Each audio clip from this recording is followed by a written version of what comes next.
career. So it's the opener between the New England Patriots and the Miami Dolphins in Joe Robbie Stadium, where for most of the hour and a half before game time, a steady rain fell on an uncovered field. So we can look for some iffy field conditions. Temperature 91 degrees, humidity 60%, the wind out of the southeast at 16 miles per hour, and we expect more thunderstorms as the day goes on. Here's a look back on tape at the kind of rain which fell here within the past hour and the field condition under that rain. And now the Dolphins prepare to kick off.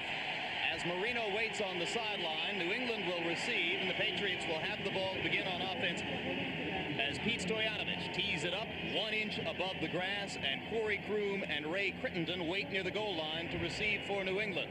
Jim Lampley along with Todd Christensen, happy to be with you as we get ready to kick it off for the Dolphins and the Patriots on this opening day of the NFL's 75th season.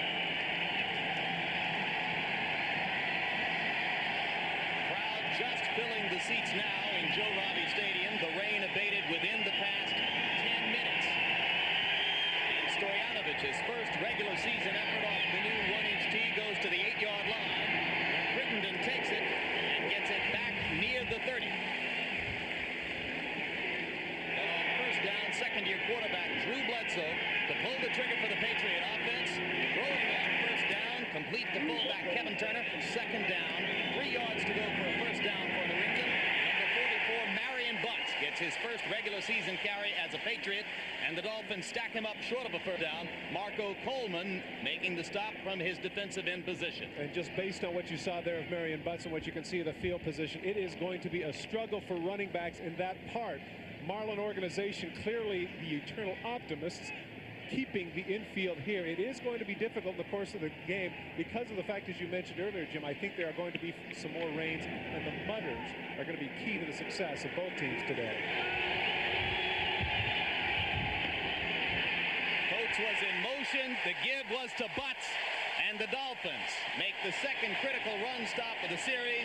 Tim Bowens, rookie defensive tackle, along with nose guard Chuck Klingbeil, there to make the stop for Don Shula's team.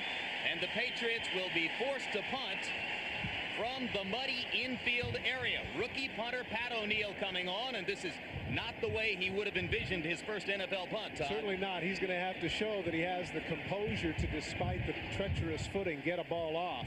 Don't be surprised if his feet come out from under him. Dangerous returner deep from Miami. Second-year man O.J. McDuffie, who was fourth in the AFC in punt returns a year ago. O'Neill gets it off high and short. McDuffie runs up to make the fair catch at the Dolphin 36. So Miami will have good field position to begin the offense outside their 35-yard line. Hi, I'm Dhani Jones. Marino's first play from scrimmage in a regular season game since October 10 of last year.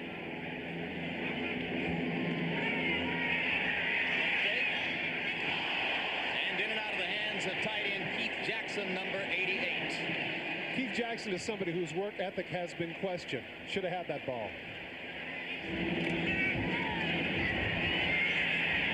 This time Marino's throw into the hands of Ingram, perhaps a little bit behind him, and Mark Ingram was unable to hold on. Here's what Dan Marino had to say to us yesterday about any lingering effects of the torn Achilles tendon. Yeah, it's kind of to the point now where I just want to get on with playing football and talking about the games, and although it's part of getting ready for the game and everything, how my ankle is, I'm just tired of talking about it. Jim, part of the problem with this is that his Achilles tendon is going to be an easy scapegoat for any problem that the offense has this season for the Miami Dolphins. If anything goes wrong, that's going to be the easy excuse to point to. Marino out of the shotgun with 4 wide receivers on the field. He goes downfield from the running back position, and the laser shot from Marino across midfield to number 83, Scott Miller, the 4th wide receiver out of UCLA. Myron Guyton and Corwin Brown there to make the stop for New England. This is one of those situations where the pass protection was just too good. This is a deep in route, approximately 17 yards. Miller just curls in the zone. That's a situation where the pass rush has to get to Marino, and it did not. And clearly he was able to step up and throw the ball on a dime there. Good throw by Marino, good plan.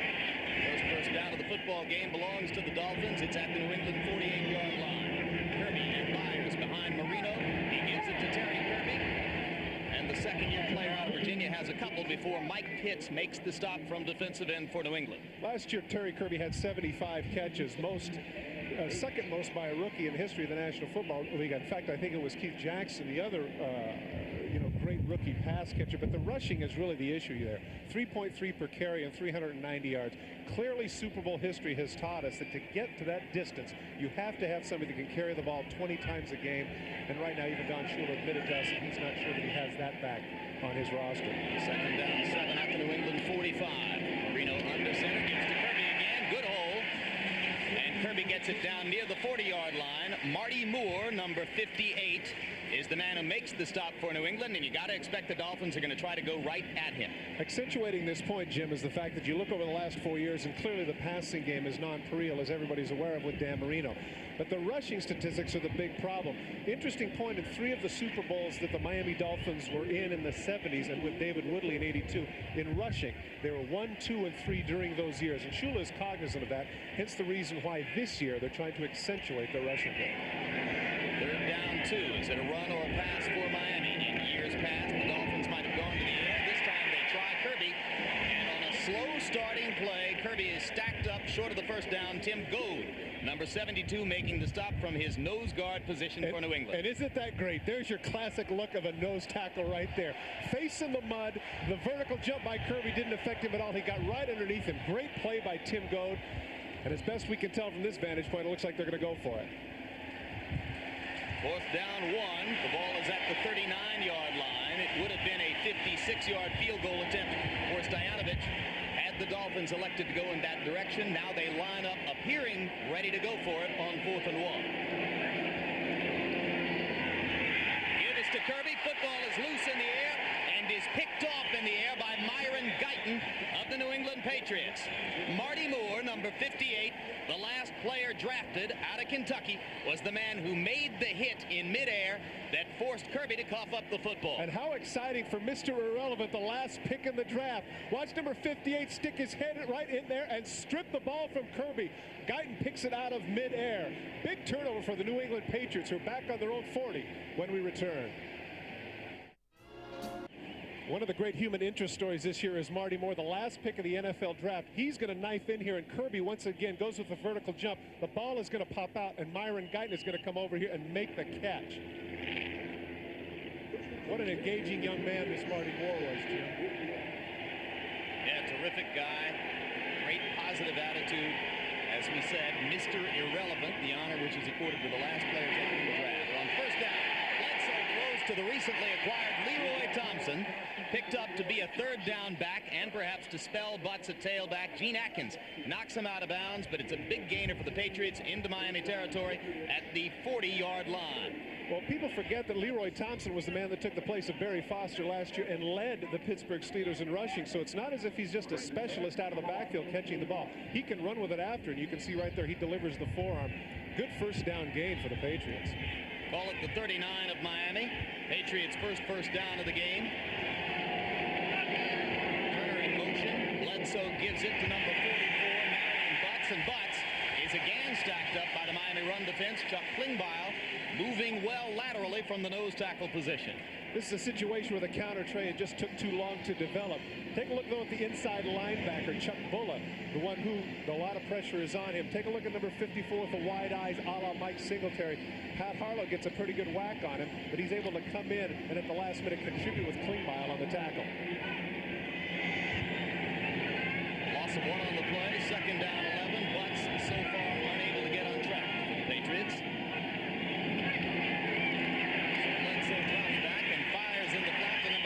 Michael Timpson, and Timpson has first down yardage before he's knocked out of bounds by cornerback J.B. Brown.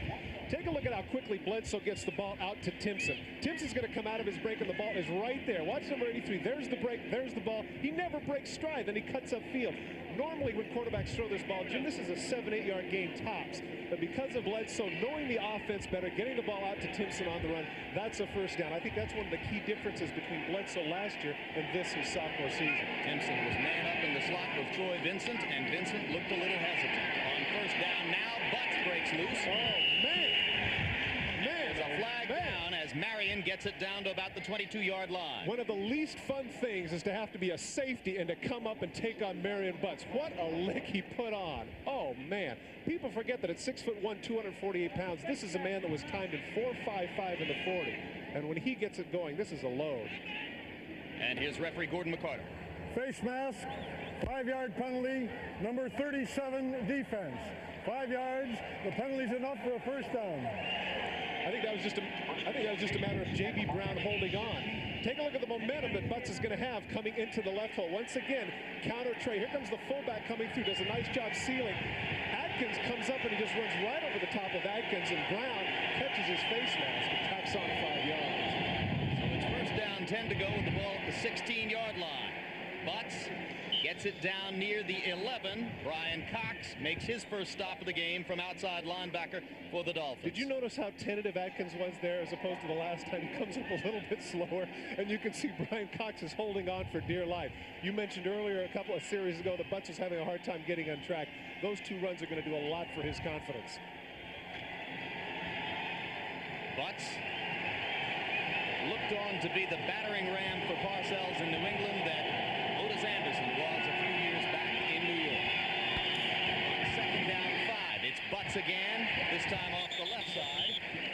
And he fights his way inside the 10-yard line. Marco Coleman holding up the defensive end position for the Dolphins. Bill Parcells has been famous in his years with the Giants for going for it on 4th down. I'm just taking a guess here, but they have 3rd and 3. They could conceivably be thinking 4 downs here and say, okay, we're going to go with Marion Butts twice and see if they can stop him twice on 3 yards. That was something, if I was the head coach, I'd be thinking of here, because that could be something that really disillusioned the Dolphins early in the game. Officials mark the ball at the 10, make it 3rd and 4. Normal set for the Patriots, end around with Timpson carrying the football. Gets away from 2 men and fights his way down to about the 7-yard line before Gene Atkins makes the stop for the Dolphins. What a tremendous second effort and an interesting call by Bill Parcells. Normally a little bit more conservative, but he gets the first down. Brian Cox, Jim, was not fooled on the play. Take a look to the left of your screen. Number 51 is not fooled by the misdirection. He sprints right out. He has his eyes set on Timpson, but can't come up with a tackle. Bulla oversides it, and there's a nice block there by Brisby, who knocks J.B. Brown out of the play, enabling Timpson to get the first down. So the excellent block by wide receiver Vincent Brisby sets up the chance for Timpson to fall forward for the first down, and it's 1st and goal New England at the 6. Double tight end set now for the Patriots, and there's timeout on the field. Bledsoe will go talk it over with Parcells. We'll be back to Joe Robbie Stadium in a moment. Jim Lampley along with Todd Christensen, 5:58 to go in the first quarter, 8th play of New England drive coming up, second possession for the Patriots. So far they've gone 53 yards in 7 plays to set up 1st and goal at the 6. Marion Butts in with the football, running room on the left side, and he hammers Atkins and takes it down to about the 1-yard line. Atkins got help from Chuck Bulla and was finally able to force Butts out. I tell you something, Gene Atkins, the free agent from New Orleans, got a pretty good chunk of money to come to the Dolphins. And in 3 plays, he has already earned his money, taking on big Marion Butts and riding him out of bounds just inside the 3. That's the 3rd time he's had to run roughshod on Butts in this series. And I tell you, he's got to be in some pain. It'll be 2nd down, goal to go. They mark it out at the 2-yard line. Tight set for the Patriots. And Butts again with the football. And now he gets it down to about the 1-yard line. J.B. Brown coming up from the corner to wrap Butts up and keep him out of the end zone. One thing I've never understood, Jim, about this is that clearly they've been running effectively with their normal set. Then all of a sudden you go into your goal line set and you decide to run. What does that do? It packs everybody in, it limits the spaces, and all of a sudden a big guy like Butts doesn't have the same amount of room to run in. I'm surprised, too, that they don't just go with the regular set and go with their standard running game and not allow the Dolphins to pack 8 people in between the hashes. 3rd down. 1 yard out. Still the goal line set. And it's Kevin Turner with the football. And the 3rd-year fullback out of Alabama has it over the goal line. Patriots jump on top.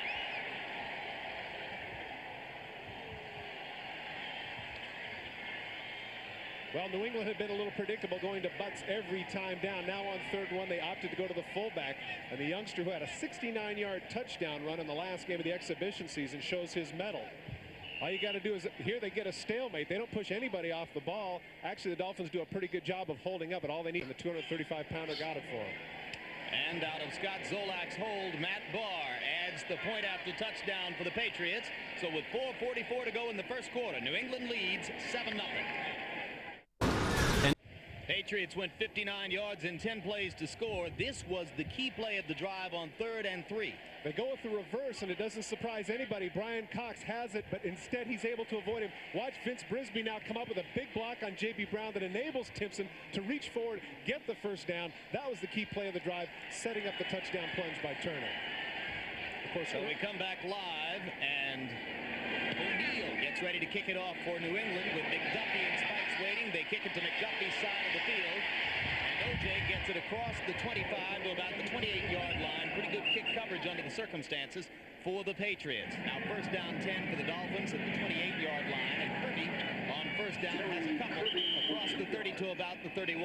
2nd down 8 for the Dolphins after the 2-yard gain by Kirby on 1st down. Marino finds Kirby out of the backfield, and the young man who had 75 catches a year ago is to the 35 before he's brought down by Marty Moore and Chris Slade. I think it's pretty important here that the Dolphins get a first down. They don't want to go 3 and out, particularly now that New England had just scored, has a little momentum going.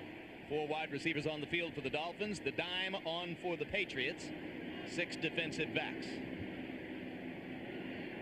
So here comes Byers out of the football game for Miami. I'm surprised too Keith Jackson is out of the game. He's one of the few tight ends left in the National Football League that stays in on 3rd downs, or did. Now they're going exclusively, it appears, with their 4 wide package. Shotgun. Even the football beyond the 39-yard line to pick up the first down. Plenty of room for the first down and more. Out to about the 45-yard line before Myron Guyton finally caught up to Kirby and knocked him out. Depending upon what generation you are, that's the Utah pass or the shovel pass. Terry Kirby underneath makes Slade commit to the quarterback, and he pitches underneath. Good job of blocking by the front line. Kirby getting the first down and another reception. The Utah pass. Yeah. That would be Cactus Jack. There you go. Very good. 46-yard line, first down for the Dolphins. Their 2nd possession of the football game. The Patriots got a touchdown on their 2nd possession. Marino drops back and looks deep for the first time in the game. Got an open man, and the ball is just overthrown. Ricky Reynolds on the coverage for the Patriots, as Mark Ingram was getting downfield for the Dolphins. And let's take a look at Marino's drop, Todd. Didn't look like there was anything wrong with his feet there. Check out the plant. Watch him bounce on the right foot there. That's how he's always done it. Goes off the toes. Now, I certainly hear there's nothing wrong with his arm. That's about 50, 55 yards in the air. And that's one of the points that he made to us yesterday. He said, hey, I don't throw with my Achilles. The numbers on Marino to this point in the game. Let's also mention the 2 of those are clearly drops. 2:24 still to go in the first quarter. Time the screen. Kirby is blasted in open field by Maurice Hurst. A 6-year corner out of Southern, signed to a contract by the Patriots that they hope will keep him there for a long time, and Parcells loves this player. Sometimes they guess right. You can see the feet right here. Marino once again get a chance to look and see his plan. Take a look at the feet. They're not fooled at all by the screen. Maurice Hurst saw that coming a mile away, and you can see there a number of the New England defenders saw the exact same thing. Poorly advised play. With Hurst and Reynolds in the lineup, Bill Parcells feels he has a pair of corners that can compare to any in the Eastern Conference. Marino down the field on 3rd down, and this time he gets the ball to Ingram underneath the coverage. Ingram breaks the tackle and gets it deeper into New England territory at about the 35-yard line. Rod Smith finally making the stop for New England. Now, Jim, they're going to bring the ball back, and it's going to be interesting where this spot is. It's very close to the first down marker, and I don't think the fans are going to be very happy about it. Once again, great protection by the front line. Marino has plenty of time, and a very deep hook by Ingram. Now, let's see if his knee goes down. Does his knee go down? It looked right there that it was just down on the right hand, but they're going to bring it back. And fortunately for the Dolphins, it is a first down. It was 3rd down 14, so that spot was critical, but the Dolphins do get enough for the first down, and they move it back to the New England 44. And Marino has to use a timeout. Take a look at the end of the play. Mark Ingram goes for the extra yardage. Ron Hiller thinks he's helping him by pushing him down, but take a look at the face of Mark Ingram when he gets up. He gets a helmet full of mud. And that's time for substitution. He says, "Now you got to take me out. I got to clean myself off." That was great. You never got that mud blot on the AstroTurf at Giant Stadium, the artificial turf, I should call it. 1st and 10 for the Dolphins now at the 44-yard line of New England. The pitch is to Kirby. And good tackling by the Patriots as they close the hole after a pickup of about a yard. Marty Moore and Vincent Brown, the 2 inside linebackers. And in Brown, 59, you got one of the surest tacklers in the league. Well, it was Marty Moore that finished him off there. You're right. Brown over 150 tackles last season. Voted, interestingly enough, and I believe it was, what was the fitness magazine? The Muscle and Fitness magazine. Muscle and Fitness magazine, the best body in the National Football League, number 59 for the Patriots. Mentioned that to one of his Patriots teammates, and he said, "Oh, no question. Not even a contest." 2nd down, 7 yards to go. They give Kirby credit for 3 on that play. Marino looking down the right side. Open man. In and out of the hands of number 80, Irving Fire. The former Patriot #1 draft choice, Ricky Reynolds, again on the coverage. The very reason that they got Ricky Reynolds. Irving Fire cuts up and he's got him beat here. And this is a terrific throw. Watch the left hand of Ricky Reynolds clearly beat right at the last minute. He gets the shoulder in there. That's an outstanding job of pass defense without being able to look back. He read the eyes of Fire and put his arm up just at the right time to avoid interference. Ricky Reynolds played some terrific football for the Tampa Bay Buccaneers, but very few people knew about it. 2 years ago, it's my opinion, Jim, he should have been in the Pro Bowl. 3rd down, 7, 4 wide on the field for Miami. 6 defensive backs for New England. Marino out of the shotgun.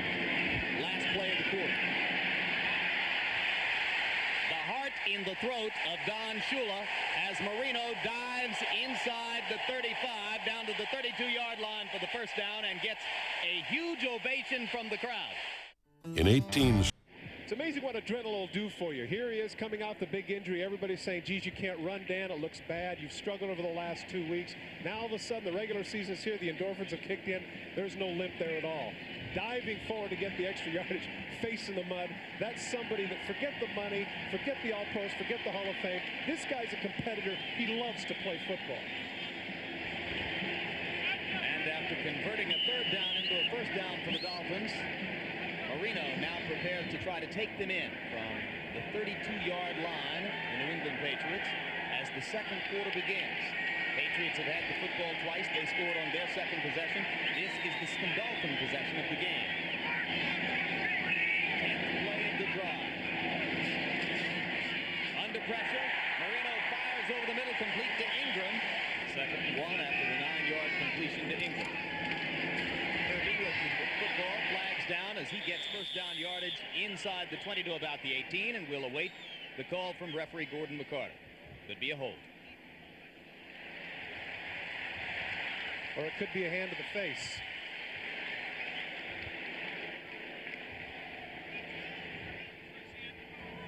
Illegal use of hands. Number 72 defense. Jammed to the face. 5 yards. Automatic first down. Beautifully done, Todd. First down for the Dolphins. That's such a tough call, though. You know, here you are battling all the time, trying very hard, and sometimes your hands can slip off and come up in the face. And by the way, story regarding Tim going very funny yesterday when I ran into him. You know, we were talking about the thing about Vincent Brown, and I said, but Tim, you're a close second. And he burst out laughing. He said, not a chance. But he did go with what you said. Vincent Brown, clearly an absolute stallion physically. The 13-yard line, 1st and 10 for the Dolphins. Marino throwing. And it's batted down in the crowd at the line of scrimmage. Mike Pitts and Tim Goad were both rushing with their hands up, and one or the other got a hand on the football. So it will be 2nd down 10 for the Dolphins, who have sustained this drive, converting a couple of 3rd and longs along the way.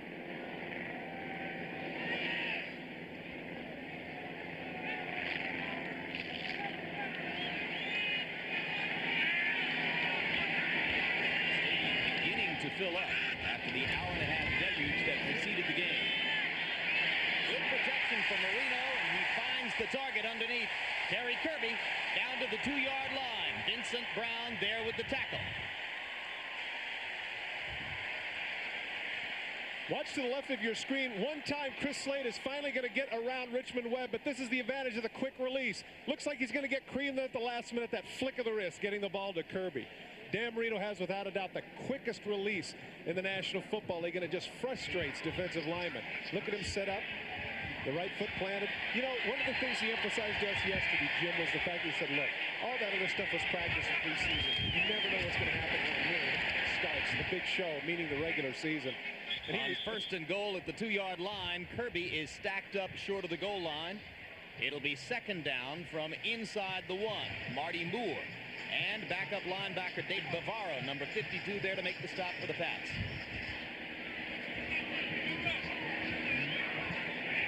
Just to finish that thought with regards to Marino, he was prophetic where that was concerned, knowing that once the regular season starts, it's a totally different story. He's certainly proven that on the field thus far in the first half. Dolphins trail 7-zip, second and goal from inside the 1.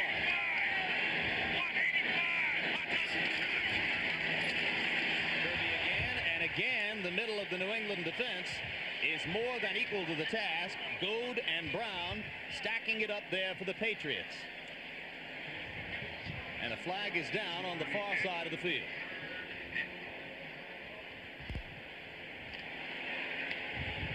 That's going to move him back 5. I'm surprised, Jim.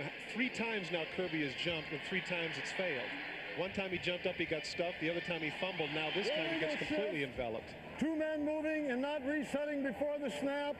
5 yards. Repeat, second down.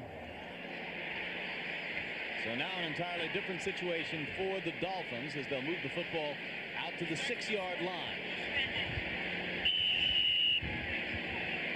Good look at Bernie Kosar, the new backup quarterback for the Dolphins. Regarded by many, including our studio commentator Joe Gibbs, as a potential critical factor in the AFC East.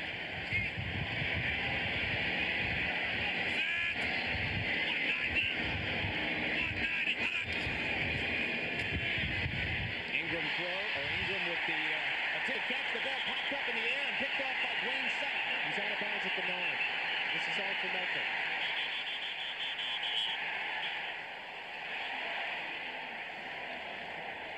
So an interception for the Patriots to avert the Dolphins scoring threat. You see Dan Marino's anger.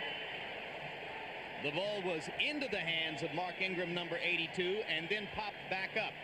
Well, clearly frustrating because the ball is right there. Here to Keith Byers. It's Byers. Very catchable ball. He almost gets it at the last minute with the right hand. He pops it up incidentally. Another break, another big turnover for the New England Patriots. And you saw Sabb's foot out of bounds. We'll be back. eHarmony matches millions of people every. Back live at Joe Robbie Stadium, Jim Lampley along with Todd Christensen on first down for the Patriots. From their 9-yard line, Marion Butts takes it out across the 10 before he's knocked down by rookie defensive tackle number 95, Tim Bowens of the Dolphins. The Dolphins kept the football for 13 plays, 64 yards, 7 minutes, 47 seconds, could not score. And that was not a happy man after that. You saw him getting off the field. He was very, very angry. He was screaming at some people. You can see right there, still pointing. Not very happy about what happened on the field there. The ball at the 13-yard line, second and 6 after the 4-yard pickup by Bledsoe. Throws in the flat, complete. For first down yardage across the 20 to the 23, Vincent Brisby makes the catch. J.B. Brown with the stop. Conservative throwing down here. Good decision by Bill Parcells. Short passes, getting them out of here. Getting out of deep in their own territory. He said that he's not as conservative as everybody thinks. He's got the great quarterback, and he's going to use it. Goes down with the football marked at the 24. Butts again. And this time he stopped in his own backfield before he can get going. It was number 90, Marco Coleman, penetrating across from the defensive end position. Take a look at the interception. Watch at the end Byers' right hand in an effort to get the ball on the second try after one-handing with the left hand. Watch his right hand is actually going to flip it up just as he's about to fall down. He reaches up there, and that's when the pop-up comes up for Sapp to make the catch. And Jim, as you pointed out right there, he steps out of bounds at the 9-yard line. It's still a big turnover for the Patriots. On second down, 11, Butts out of the football game. back for New England. Bledsoe gets it away on the screen, and it's Thompson with the football, but he's wrapped up by Brian Cox, the big play linebacker of the Dolphins. Great play by Brian Cox, not just on the tackle, but the way the screen was set up. Unlike the Dolphins screen, watch the left of your screen, number 51. They set this up very well. Watch the vertical jump. He jumps over the block of Cratch, comes back, and makes the tackle. Great play by Brian Cox. Dolphin defense looks to Cox for leadership and inspiration. One of the fieriest players in the league. 3rd down 11 now from the 23. Regular set for New England. Bledsoe down the middle. Interception opportunity. Rookie punter Pat O'Neill inside his 10 for the Patriots. O.J. McDuffie comes up to take a look for the Dolphins. He'll take it at the 40. Across the 45 to about the 47-yard line, so it will be excellent field position for Miami. Rod Smith on the tackle for New England. But the Patriots, having capitalized on one scoring threat of their own and averted a Dolphin threat, lead 7-0. We'll be back. Tomorrow on Playbook. Back inside Joe Robbie Stadium, where for the moment we have dry skies. 9:11 to go in the second quarter. The Dolphins, frustrated, trailing 7-0 against New England. Their last possession, they took the ball 64 yards down to the 1-yard line before Dwayne Sabb interception of a pass deflected off the hands of Keith Byers stopped the scoring threat. Now on 1st down, Terry Kirby with the football for the Dolphins, and he gets near or perhaps across midfield before Bavaro and Willie McGinnis make the stop for the Patriots. First chance we've had to call the name of the 4th player taken in this year's draft, outside linebacker Willie McGinnis. And he was somebody that yesterday when we were chatting with him, I asked about the inevitable comparisons that have to happen with himself and LT, because everybody was talking, you know, the comparisons are just too obvious. The linebacker, Parcells, et cetera, et cetera. All he said is that in 10 years he hopes they don't think of him in the same way as they think of LT, but right now comparisons are unjust. Play action on 2nd and 6. The downfield throw is broken up at the Dolphin 30. Intended receiver was Ingram, and Myron Guyton was there from his safety position. And once again, you saw Marino coming downfield, not very happy with either the cut or the route. You can see he's getting a little bit frustrated by that last series. I think it's still spilling over. Here's the route downfield. He gets in the zone, and there he looks. There's what he's frustrated about. He stops instead of keep running. That's what Marino was waiting for. That's why he waved his right hand. Keep going into that seam of the zone. 6 defensive backs in the game for New England. 4 wideouts on the field for Miami on 3rd down 7. Good protection for Marino, but the throw is behind Irving Fryer. And again, Marino not terribly happy with his receiver on that play.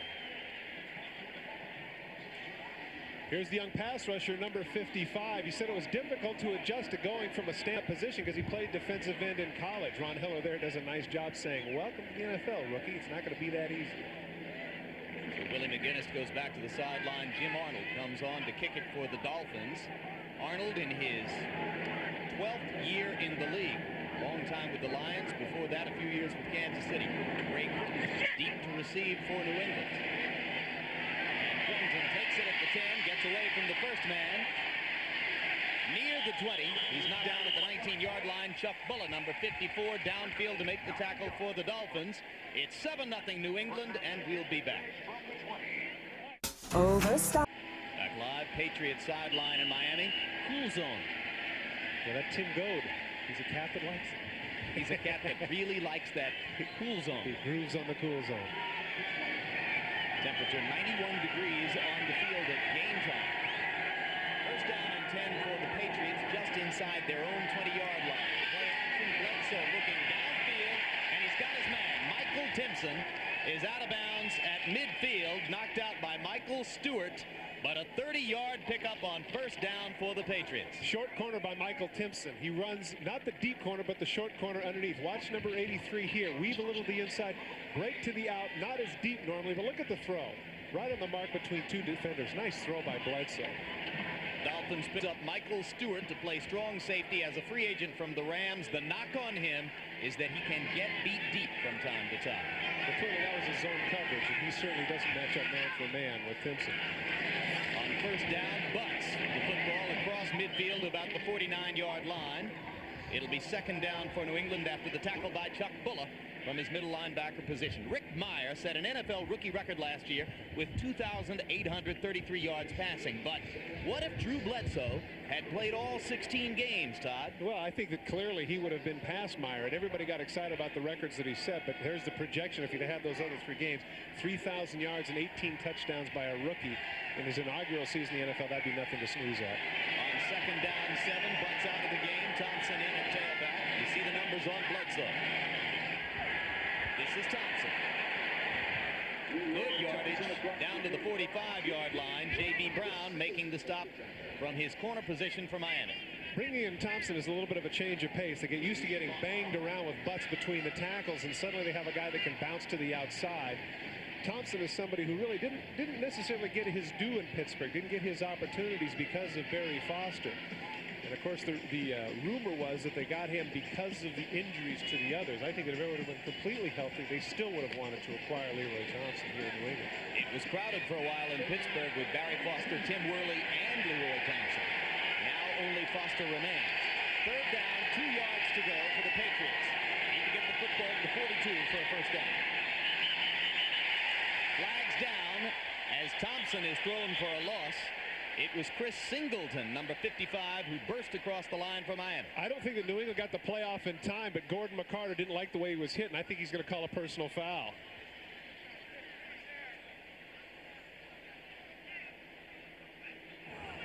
Delay of game, offense, personal foul, unnecessary roughness, 55 defense. A hit after the whistle.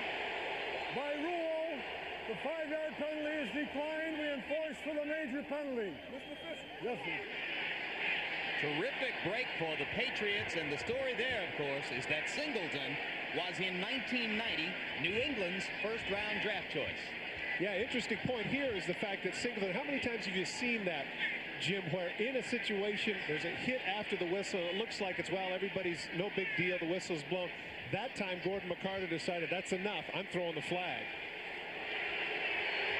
Right there, the whistle's blown. You can see clearly he's slowing down. But right there, Singleton puts the hit on him, and there's Thompson, gets up and doesn't appreciate it, but Gordon McCarter steps in between with the yellow linen. That's the final say. So a tough moment for Singleton, hoping to make a mark against his old team today. The cynical fan in New England would say, well, he never made a hit like that in 4 years here with us. And he was the 8th pick of the draft. I believe it was in '92. He led the Dolphins in tackles during the preseason. First down at the 29-yard line for Bledsoe and the Patriots. In the end zone, number 82, the intended target is Vincent Brisby, and J.B. Brown had the near interception for the Dolphins. That was a good piece of defense there. Take a look at Brisby. He's going to get the inside on him. He's running the fade. Normally this is an outside route. Bounces to the out. Now he cuts back. He's going to cut across his shoulder right there. The ball is right where it should be, but take a look at Brown anticipating, jumping over the top, almost coming up with a catch. Good piece of defense there by J.B. Brown. Somewhat of a guy who is in the shadow of Troy Vincent and some of the other defensive backs, but an outstanding corner in his own right. Second and 10 now for New England. Football right in the middle of that soaked infield area.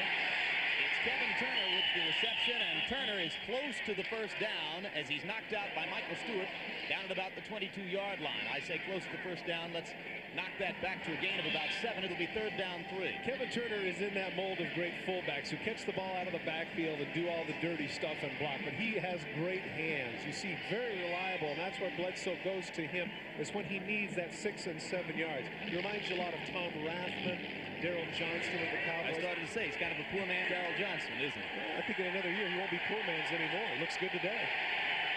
Third down and 4. The football at the 23.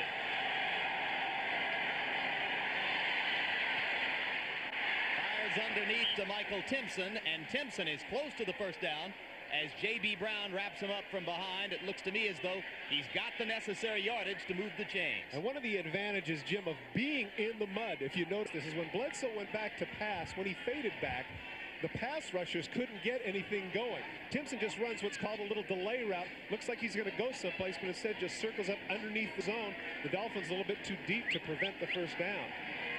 So after the first down conversion throw by Bledsoe, it'll be first down for New England at the 18-yard line. Butts back in the game. Thompson out. Turner in motion. Butts with the football behind him. Good job of coming across to slow that play down by the Dolphins. And Butts will wind up with no gain. Chris Singleton in on the tackle. A little retribution for that 15-yard penalty.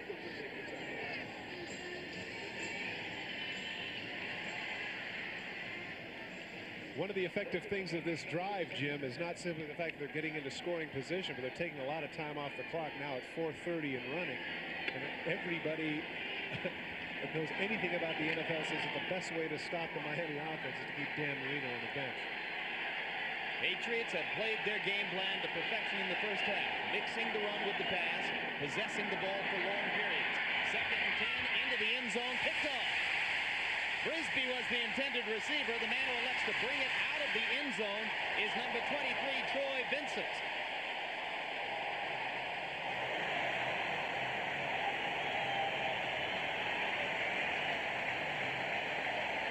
So just as the Patriots averted a Dolphin scoring threat with an interception, now the Dolphins return the favor. One of the problems here is that Bill Parcells pointed out with regards to Drew Bledsoe is the point that he made some bad decisions. Here was one of them. Inside the 20-yard line here, he throws into double coverage down near the goal line.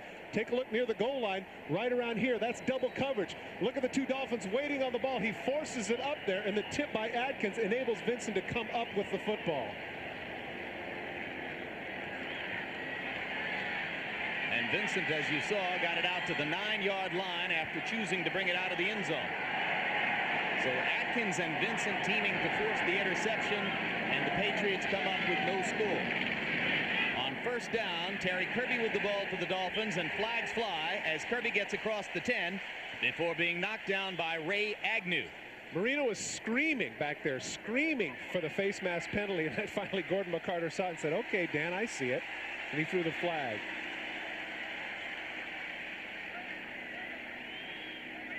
One thing you'd have to say about Marino today, he is definitely into the game emotionally. 5-yard penalty, number 92, defense, repeat first down. Marino has never played a blasé game in his life. I think you're right. Ray Agnew with the penalty. Dan Marino with his arms out wants to know if he's got the right formation for what it is he wants to do. His frustration now with the coaching staff. He's frustrated at everybody, pointing out receivers and running backs and coaches.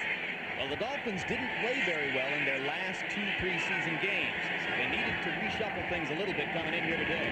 On first down from the 18, Kirby gets outside and gets good yards out to the 25-yard line before being knocked out of bounds. Vincent Brown was there, along with Harlan Barnett, a strong safety, to make the tackle for New England. Well, this is certainly something that Don Shula wants to see. 5 yards of crack here running the football. And Terry Kirby, as we mentioned at the outset, somebody that has to really establish himself as an NFL runner, not just a pass catcher.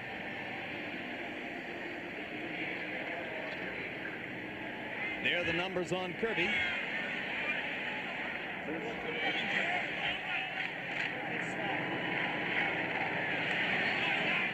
McDuffie in the football game for Ingram at wide receiver for the Dolphins. The pitch again to Kirby. Again, good running room around the right side. He's all the way out to the 35-yard line. Clock will continue to run. Under 3 minutes now to go before halftime. Barnett again there to make the stop for New England. Good job on the right side of the offensive line. Keith Jackson, not normally known for his blocking ability, is able to hook Sab, and that enables Kirby to get to the outside. And right there, maybe without the mud, he could have kept his feet and got additional yardage. Good job there by Ron Heller and Keith Jackson. Dolphins are looking for much tougher, more aggressive play from Jackson this year. They freely state that they were disappointed in his play last year, and they'll enjoy seeing that block on the films. There's another first down for Miami. This time the ball at the 36, and now Marino wants to go down the middle of the air. Mark Ingram will go all the way. Marino's back.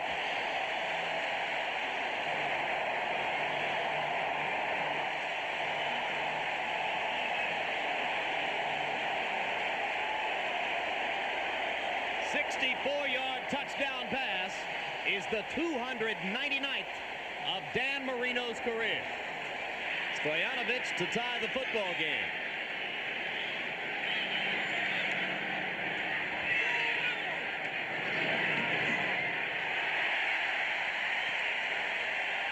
Two minutes, 15 seconds to go before halftime, and we are even now on the scoreboard at 7 apiece. Again, one of the advantages of being in the mud is the fact the pass rush can't get to him, and that enables him to come downfield and get deep. Watch when Marino goes back here. The pass rushers just can't get to him. They're churning in the mud. And I don't know how many quarterbacks in the league could make this throw right on the money. Catches him in stride on the post pattern. What a throw by Marino. And is he excited about it? Take a look at the short post. This really isn't that bad of coverage by Hurst. He beats him by about 1.5 yards, and he's thinking right there, I've got him covered.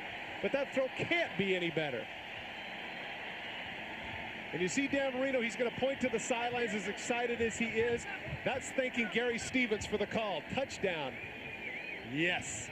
Little of that Wayne Gretzky with the arm pump, and he points over to Gary Stevens and says, nice call. A drive for the Dolphins, more than 90 yards after the interception that stopped New England's threat. Christensen with the kickoff gets across the 30 to about the 32-yard line.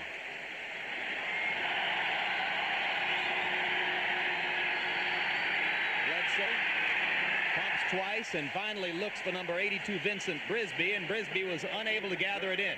J.B. Brown on the coverage. Clock reaches 2 minutes to go before halftime. It's 7 apiece, Dolphins, Pats, and we'll be back. Boston longer. Bledsoe. Oh, what a catch! Down.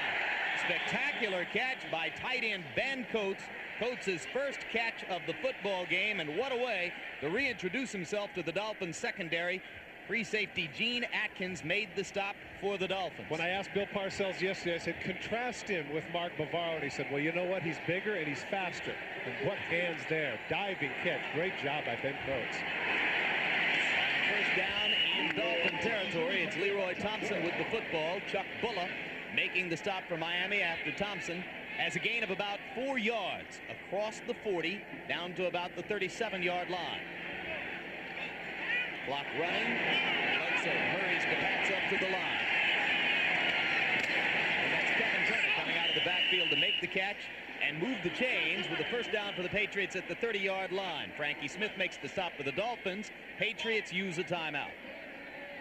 We mentioned that there was no tarp on the field when rain fell for an hour and a half prior to today's game.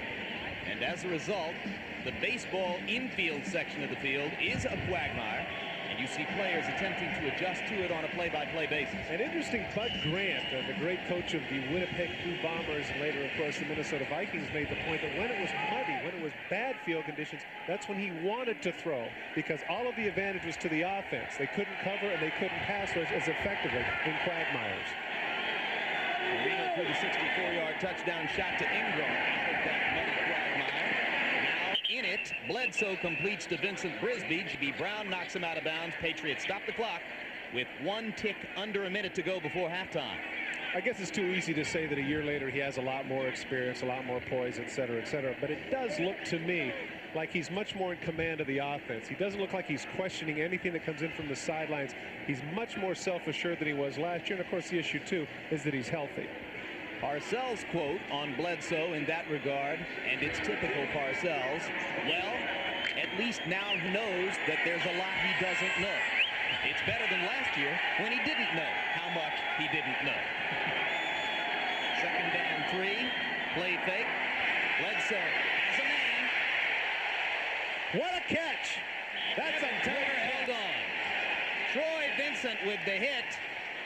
And Kevin Turner held on to the football. What a terrific catch. He's got the out and up route on Brian Cox Mitterman. Troy Vincent, it appeared to me, had time to get in front and knock the ball down, but instead goes for the knockout and pays the price because Turner makes the catch. And Turner goes off the field. And now the clock stops with 31 seconds to go. Here you see Kevin Turner. Kevin Turner's a man of motion. He's going to go out and up on Brian Cox. Now, at the end of the play, you're going to see that Vincent is going to come over and lay the lick on him. He has speed, but it looks like he has time to jump in front and bat the thing down. Instead, he goes for the big knockout, and Turner is going to have nothing of it.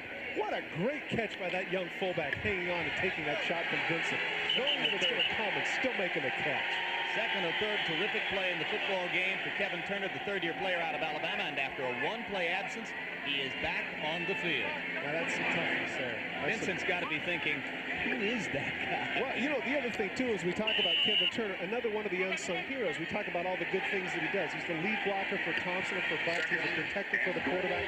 And it seems, particularly in the last two series, every time Bledsoe's needed a completion, that's the man he's gone to. And after Bledsoe's clock stopper, it is second down goal with, as you see, 31 seconds left. Bledsoe throws to Coates, and Coates holds on. Atkins was there on the coverage, but a big play from quarterback and tight end, and the Patriots get the touchdown before halftime. Jim, you're absolutely right. That really wasn't a terrific throw at all. But Ben Coates makes the great catch. Barr will come on to try to add point number 14. Matt Barr, one of the small number of Parcells-approved place kickers in the league. And out of Zolak's hold, the kick is good. So the Patriots lead 14-7 with 25 seconds left before the half after this touchdown pass. Pretty standard fare. Here it is. Coates is going to go to the corner, going to go with a play-action fake. Fullback's going to be in the flat. Here's the play-action fake. Watch as Bledsoe really has bad footing. The thing's a little bit discombobulated. He throws off of his back foot. Not a terrific throw at all, but here's the advantage of being 6'5" and a former basketball player. Ben Coates, very athletic catch. Nice job for the Patriots. This is the reason why they're starting to compare him to Eric Green and Shannon Sharp as being arguably one of the 2 or 3 best tight ends in the league. So the Patriots show the capability of answering back. Now O'Neal's kick is taken inside the 5 by O.J. McDuffie.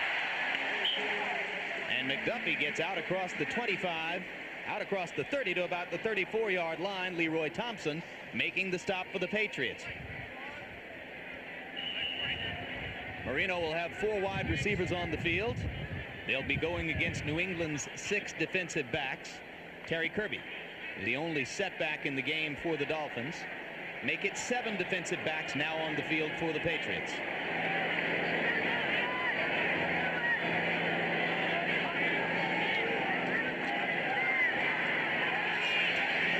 Plenty of time, as you might expect. Good shot to number 81, McDuffie. He gets across the 50 to about the 47 before Corwin Brown makes the stop for the Patriots. You notice Dan Marino right on top of things, too. He actually called timeout before the run was over. He was still in the run, and it was interesting because Gordon McCarter's telling him, wait, we got to see the plays dead. And then no, stop the clock now.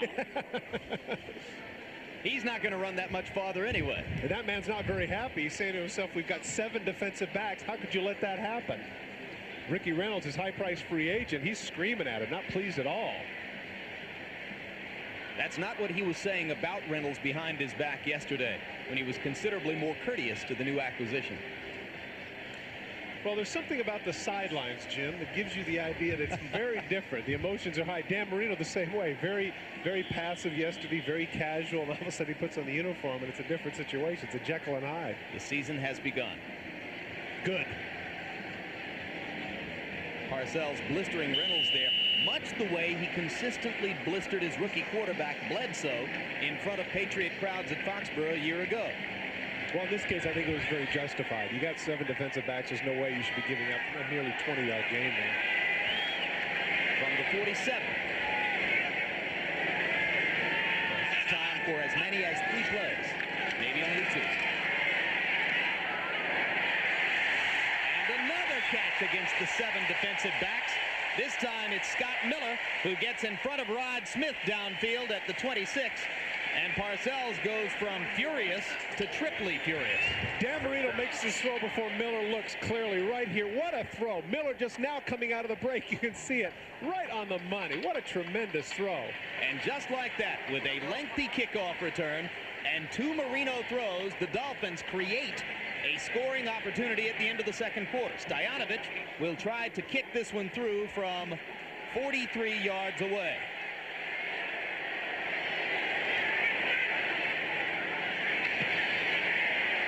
Second leading percentage kicker in NFL history knocks it through the middle.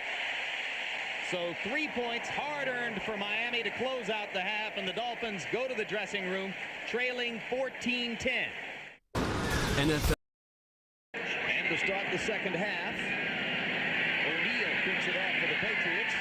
It'll be O.J. McDuffie. They'll make it Irving Sparks near the goal line. Free agent rookie out of Northeast Louisiana. Gets it back across the 20 to the 23. He averaged 44 yards per kick return in preseason. Darrell Wren downfield to make the stop for the Patriots.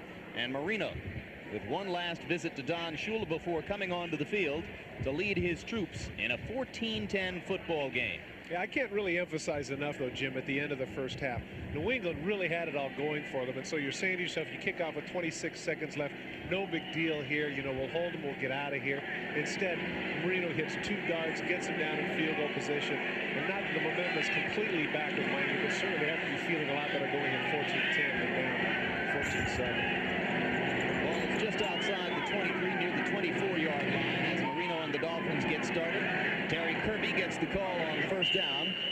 And Kirby, who struggled to gain rushing yardage in the first half, is knocked down by Vincent Brown and Mike Pitts after a pickup of just a couple to the 20-yard line.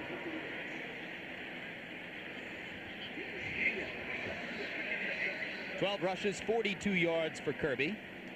Better than his preseason average, which was under 3 yards per carry. Yeah, again, you know, it's one thing to give lip service to the running game, but there is a time when you actually have to do it. It appears here that Miami is making a much more conscious effort of getting the requisite balance.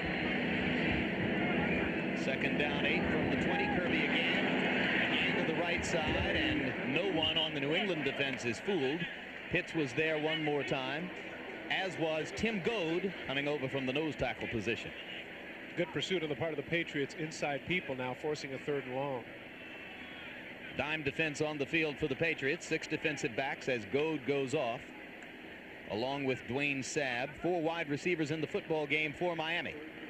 O.J. McDuffie coming into the huddle just now. 7 yards to go for the first down. They need to get it out beyond the 33-yard line. Marino out of the shotgun with McDuffie in motion. Looking in the flat to Kirby, and the ball is batted away by Willie McGinnis. Number 55, the rookie linebacker, makes his first NFL big play. We've talked about the fact that eventually we feel like, you know, Jim, that he would end up on the left side, be the left-end rusher, right-end rusher, rather. In this case, he is over Ron Heller, and he gets the push back there, gets a piece of Dan Marino's ball, and forces Miami to go 3 and out. So 12-year veteran Jim Arnold comes on for his second punt of the game. The first one, as you saw, got 38. Ray Christensen deep for New England. Christensen goes back to his 30-yard line. Gets away from the first and the second man. But is wrapped up as he gets across the 35 to about the 37-yard line. Sean Hill, reserve cornerback of the Dolphins, downfield to make the stop. The stop, I should say. First down, Butts gets the pitch for New England, and Butts is wrapped up by Chuck Bulla and taken out of bounds, and that time Bulla, the inexperienced linebacker playing under pressure today in the absence of Dwight Hollier and the retired John Offerdahl, makes a satisfying stop.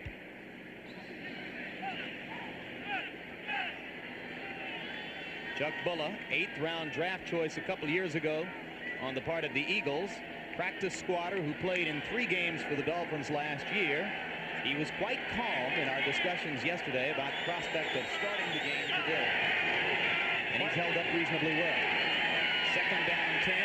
Bledsoe looks down the middle to Coates, and Coates has a chance to go all the way. Breaks a tackle and goes on into the end zone. Touchdown, New England.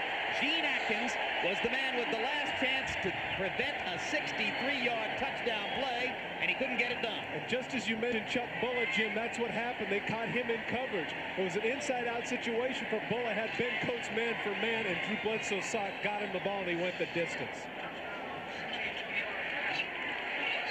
So on the last 2 possessions for New England, you've had huge plays by tight end Ben Coates, 4th-year player out of Livingstone, who is rapidly becoming one of the premier tight ends in the National Football League. Barr on to try to add the extra point. And the shocked Miami crowd just reaching its seats in the third period as the Patriots stretch it back out to 21-10. 12 minutes, 33 seconds left in the third period. Patriots Lightning. They lead 21-10. Hey, Haynes, man. Kevin Turner goes in motion, and that means the backer has to go with him. As a result, Ben Coates is going to be man for man with Chuck Bull, and that's a mismatch. The safeties are going to spread out here. Watch the middle of the field, and watch the throw that Bledsoe puts right on the hands of Ben Coates. What a terrific throw, and Coates does the rest. Great athletic ability.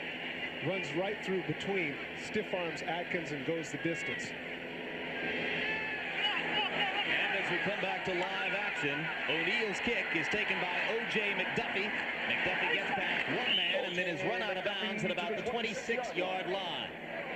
Corwin Brown downfield to make the play for the Patriots, so the Dolphins suddenly find themselves behind 21-10, and the momentum which you so clearly established in favor of the Dolphins to begin this half, Todd Christensen, now belongs to the men in blue.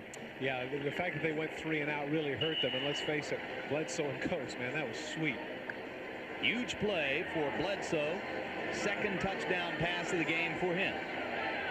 Dolphins now with first down and 10 from the 26-yard line. Marino, who had a hot first half, looking to get things started here. Play fake. Deep throw down the middle, and it's number 80, Irving Fryer, who makes the catch and gets across the 45 to the 46-yard line, but this will be brought back.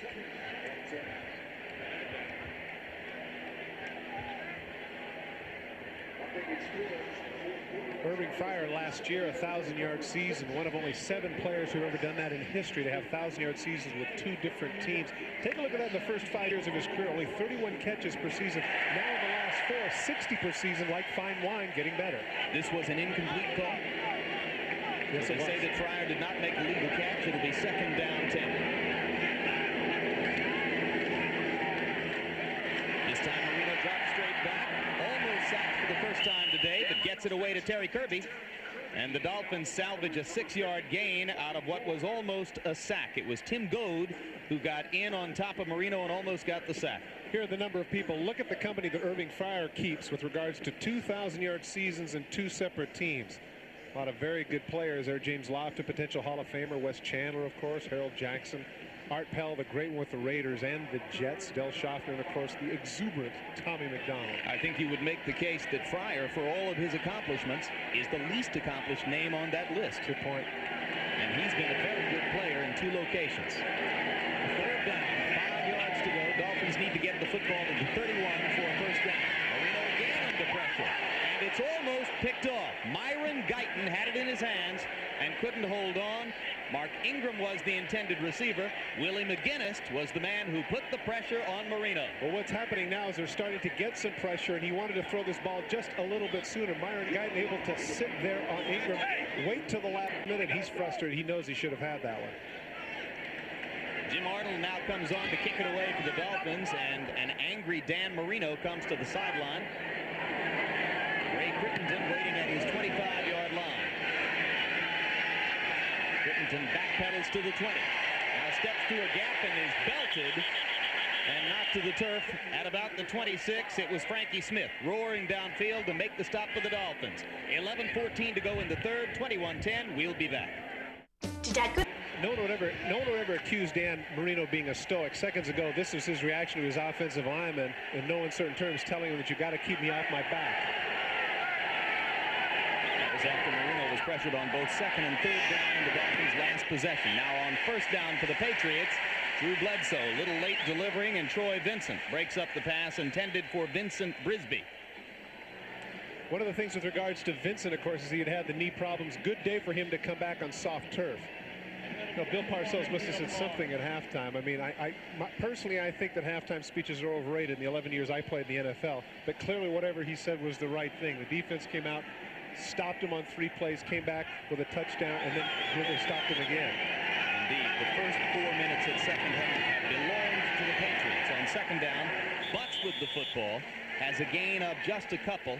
Obviously, the Dolphins came in here loaded up today to stop the running game, to give Chuck Bullis some help at middle linebacker in stopping the thrusts of Marion Butts. Marco Coleman with the tackle there. Well, of course, in the process of doing that, that's enabled him to get some play-action passes that clearly have been successful. That's less than 2 yards a carry, so give Bullock credit. He's been doing a pretty good job. They've done a good job of bottling up Butts. They've had trouble with this man, Drew Bledsoe. Third down, 8 yards to go. Turner in motion out of the backfield. Bledsoe looking for Coates again, and this time the pass was poorly thrown as Singleton was there on the coverage. Bledsoe had decided before at the snap of the ball that he was going to Coates, but Coates could not weave his way through the 3 linebackers there in the middle of the field, and as a result, Bledsoe couldn't come off to a secondary receiver. So it's 4th down 8, and as Pat O'Neill goes back to kick it for the New England Patriots, Scott Miller, 4th-year player out of UCLA, is deep to receive for the Dolphins. Miller waiting at his 35-yard line. Off the side of O'Neill's foot, it lands outside the 40, bounces to about the 39, where it will be downed by the Patriots. In case you're wondering why Scott Miller was deep to receive that last punt for the Dolphins, it's because O.J. McDuffie, the regular punt returner, has a right knee sprain and will not return to the football game. So the Dolphins lose their 3rd wide receiver and their punt returner. On 1st down, Marino has a wide open Irving Fryer and gets him down to the 22-yard line. Blown coverage for the Patriots. Fryer all by himself. Chris Slade. This is a terrific effort by Marino because Slade actually is able to get around there. Nice move, gets around Richmond Webb. Marino buys time and just gets the ball off. Once again, the advantage of the quick release. Now, why Maurice Hurst just lets him go here? There it is. The hook and go just completely fools Myron Guyton.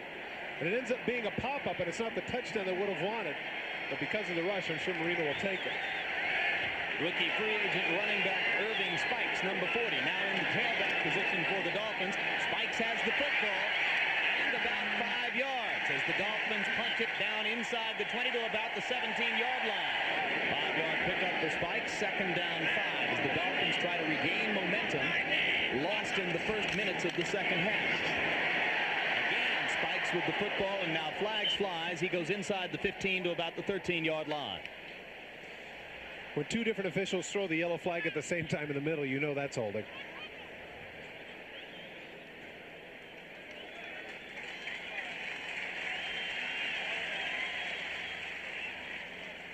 And as referee Gordon McCarter gets ready to mark it off.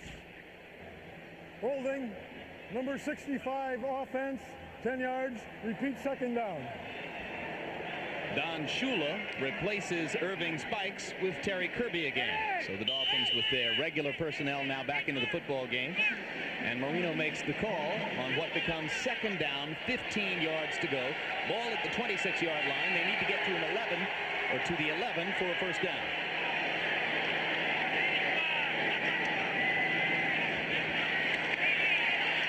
Under pressure again. Marino just high. And off the outstretched fingertips of Keith Byers. Mike Jones was the man who was pressuring Marino from his defensive end position. Circle route by Keith Byers to the left of your screen, but once again, Marino under duress. You see Slade has him by the leg, and then Jones hits him high. He was lucky to get the ball off at all. Because of the fact they've had problems running, this is what happens. The defensive line now gets to tee off and go after the quarterback. Patriots staff regarded their pass rush as anemic a year ago. They hope that the addition of McGinnis can make it better. So far, they've been getting it from a variety of different sources early in the second half. Now on 3rd down 15, 6 defensive backs in the game for New England, and Dan Marino uses a timeout to be certain he's got the right play call. Patriots lead 21-10. Dolphins are at the 26 with 3rd and 15. We'll be back. Back live in Joe Robbie Stadium. Big situation for the Miami Dolphins now. 8:21 to go in the 3rd quarter. They trailed 14-10 at halftime. Since then, the Patriots have stretched it to 21-10. Dan Marino facing 3rd and 15 at the 26. He'll operate out of the shotgun.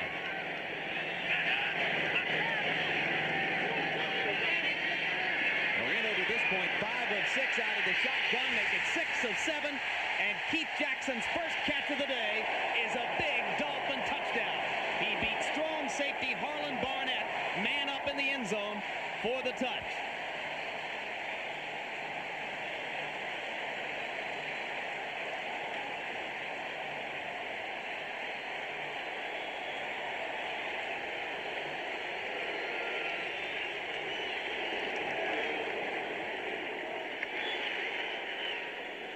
And the Dolphins will go for two to try to get to within a field goal of New England. So in the wake of Dan Marino's 300th career touchdown pass, his first career effort at a two-point conversion.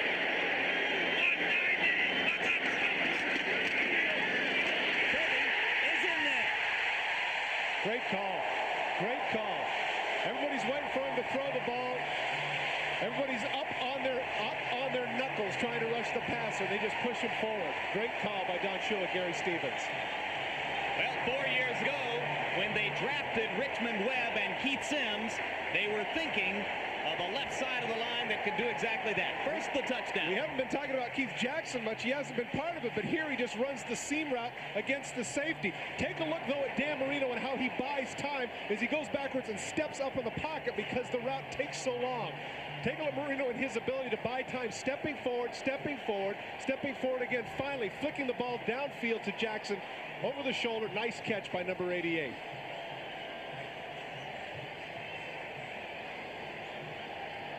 Number 2 in history.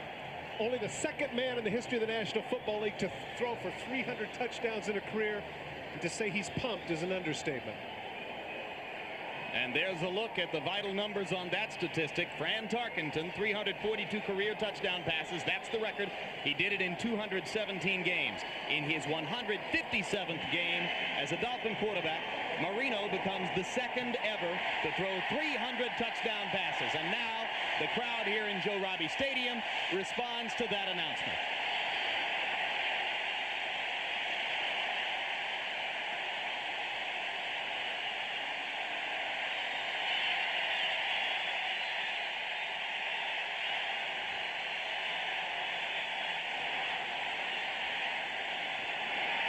So momentum switches once again back in favor of the Dolphins.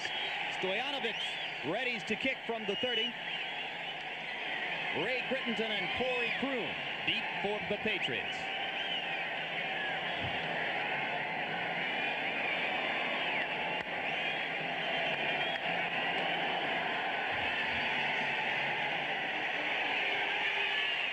This is Christensen.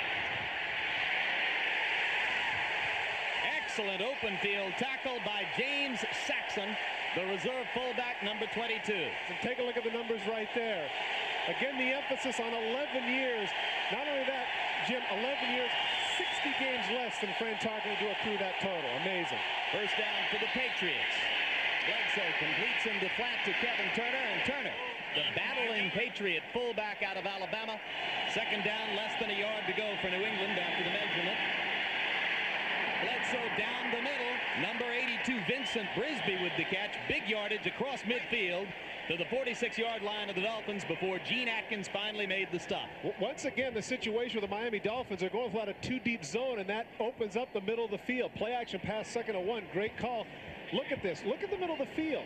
Gene Atkins there makes the stop, but he's so far downfield that Brisby has a lot of yardage there between the hash marks. Patriots have been extremely effective throwing on first down throughout the game. Some brilliant play calls from Patriot offensive coordinator Ray Perkins. Another play fake. This one goes over Brisby and is picked off. Gene Atkins making the big play with the pickoff for the Dolphins. And the second highest paid Dolphin, brand new to Miami, runs toward the corner of the field to play to the crowd a little bit.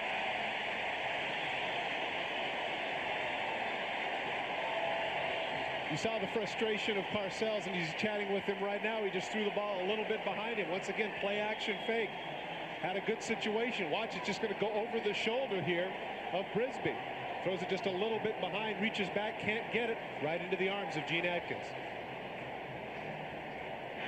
Under 7 minutes to go in the third quarter. Snell through Marino's legs. Free ball. Flag is down as Mike Jones of the Patriots grabs it. Now this will be interesting.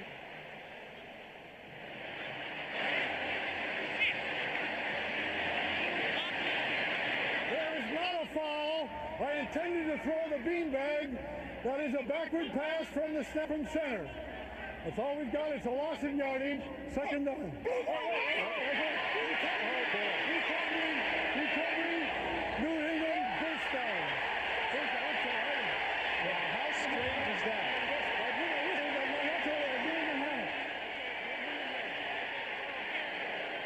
Well, you can't blame a man for making mistakes if he admits them in public. And Gordon McCarter has just admitted to millions his small error, and then he made another one and then corrected that. Well, certainly strange. He just goes through the hands of Dan Marino. Right there, it goes through his legs. There's no penalty. There's no nothing. It's just that Gordon McCarter, as he mentioned, you're right, Jim. He mentioned openly to everybody, the thousands that are here, I meant to go for the beanbag. You see it all the time. The officials throw it. Whenever there's a fumble or an interception, that's what he intended to do. Now, the argument over here with Shula Marino, what's the discussion? There was no penalty. There was no nothing. It was Marino and Jeff Dellenbach's mistake. It wasn't Gordon McCarter's. He admitted to his mistake. Yeah, you can't exactly blame it on an inexperienced center. Dellenbach is in his 10th year now with the Dolphins and has worked with Marino a great deal in the past, although he was for a long time the backup to Ulenek and was also used as a guard. And now this is a huge play because it negates the Atkins interception, negates the momentum the Dolphins gained from it, and gives the ball back to the Patriots in scoring territory at the 24. You know, there's a word you hear a lot, but it applies here. That's bizarre. That was a bizarre play.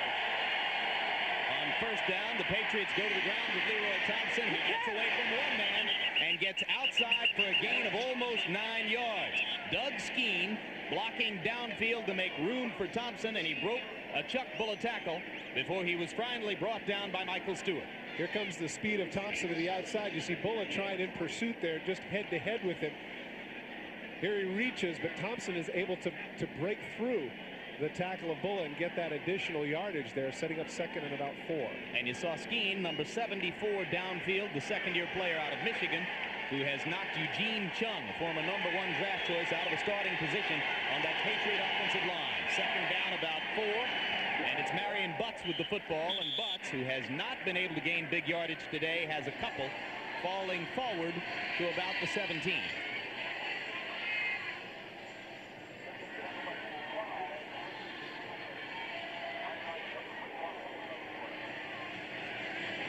There it is once again. We mentioned less than 2 yards per carry. They give him a gain of 1 on that play and make it third down. 2 yards to go. Well, it's a long 2 or short 3. Double tight ends in the game for New England. Both Ben Coates and John Burke in the football game. The lone wideout is Brisby, and he comes in motion back to the ball. And there's Kevin Turner again. Another big play for Turner, and a first down goal situation for the Patriots inside the Miami 10. This is really a poor job of defense here. You got to figure that Turner and what he's been doing up to this point. Right there, I think it's Singleton that has to get across, but instead Ben Coates does a nice job of blocking him off. He can't get to the outside and cover Turner, and I can't say enough for the play of number 34 today. Kevin Turner, third-year player out of Alabama, has come up with a series of big plays for the Dolphins today. So make it first and goal now, the ball at the 7-yard line. Dolphins blitzing. Turner hitting up the middle in the same spot where the blitz came up to the line of scrimmage, and Larry Webster makes the stop for the Dolphins after a gain of about a yard.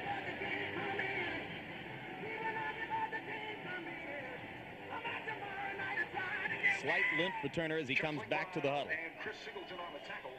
Body language of the Dolphins is not deceptive here. They're a little bit frustrated, a little bit tired, but it's important here that they force New England, if they can, to kick the field goal and keep them out of the end zone. Well, certainly after Atkins' interception, the Dolphins had to be thinking of tying the game or getting back into the lead. Now they go down by 9 again as Bledsoe finds a wide-open Michael Timpson at the back of the end zone. Give the offensive line credit, and again, we've mentioned the mud, but here's a good situation.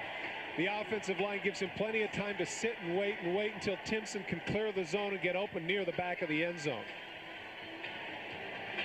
And the Patriots will send Barr on to try to stretch the lead to 10. Now notice the Barr, look at where Barr is off to the side now. He's opted, look at this, he's opted to, and he can't do this if he wants on the grass instead of down the middle. So he doesn't slip and fall like he did the last time. Gets the ball snapped from the hash mark and kicks it out of Zolak's hold through the middle of the goalpost to stretch the New England lead back to 10 at 28-18. We mentioned the great pass protection. Take a look at Timpson here. He is just going to run a basic slant route in the back of the end zone. Vincent actually has pretty good coverage, but he is going to collide back here with Atkins, and that's going to enable Timpson to get open. He actually bumps him off right there. Bledsoe sees it, drills it right in the middle. Now here you get a closer look. Vincent actually in pretty good coverage, shoves him to the inside where he thinks he has help, but instead of getting bumped there, he gets bumped by his own man. In that case, I'm sorry, it was not Atkins. It was instead Michael Stewart, who's safety. Passing the touchdown. Matt O'Neill's kickoff is taken by Irving Spikes inside the Dolphin 10. And Spikes picks his way out across the 20 to about the 21-yard line. So the Dolphins will begin from there, trailing now 28-18 after the tackle by Vernon Lewis. Next Sunday, NBC Sports presents an action-packed NFL doubleheader beginning at 12:30 Eastern with NFL Live. Then most of you will see these same Dolphins taking on the Green Bay Packers, winners today over the Vikings, that game in Milwaukee. Others will see the Bills take on the Patriots.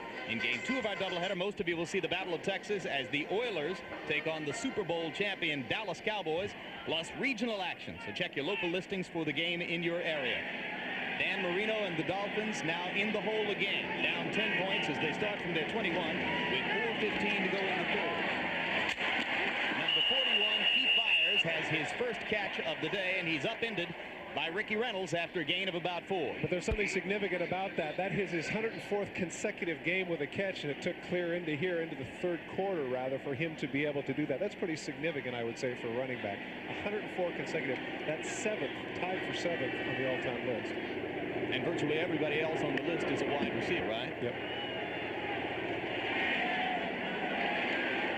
It'll be second down, 7 yards to go. After Reynolds held Byers to 3 yards with that outstanding open field tackle. Marino dropping back, pressure again. Patriots have got a lot of pressure on Marino in the second half, and now the flag flies on an interference call downfield. Ingram, the intended receiver.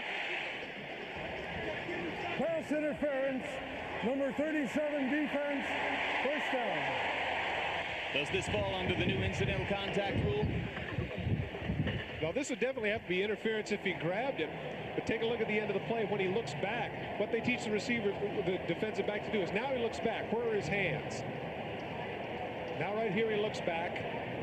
Okay, there's the right hand that came back, but I'd have to call that incidental contact. I don't like that call. Particularly in light of the fact that Ingram probably could have come up with the ball anyway. I think Parcells has a legitimate beef.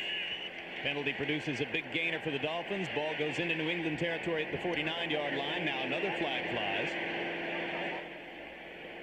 That is an illegal substitution. Number 83 came into the huddle, communicated with the quarterback, and left without playing it down. That is 5 yards, first down. 83 would be Scott Miller, the receiver who figures to get a little more playing time now after the injury to O.J. McDuffie. Gordon McCarter certainly hasn't had a dull day, has he?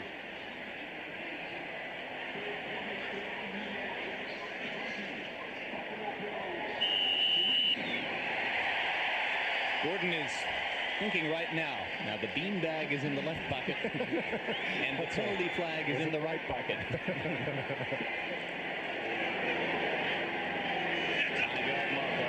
Move it back to the 46 of the Dolphins.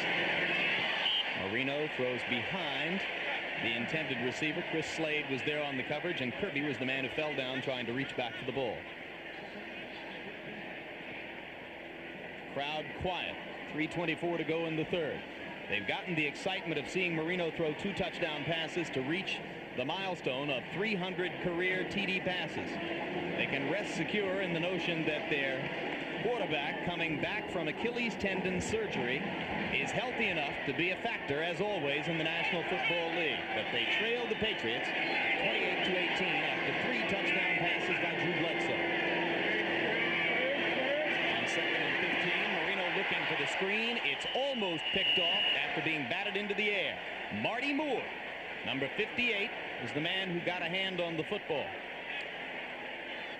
Well, interesting point here is that Todd Collins is hurt, and that's the reason that Marty Moore, Mr. Irrelevant, is playing. But we've called his name a number of times to come up with some big plays, and here that is too. Trying to get the middle screen, and Marty Moore is able to bat it up in the air and negate the play. We called him Mr. Irrelevant. He was the 222nd and last player taken in the draft. Patriots taking him with a pick Dallas Cowboys in the Hugh Millen deal. And because of his distinction as the last player taken in the draft, Moore was taken to San Clemente, California for a big celebration. Happens to one player every year. On 3rd and 15, Marino looking deep, and he's got a man. Touchdown! Irving Fryer. 54 yards from Marino to Irving Fryer. Career TD pass number 301 for Dan. This time the Dolphins will go for one. Stoyanovich here to kick to try to get Miami back to within 3 at 28-25.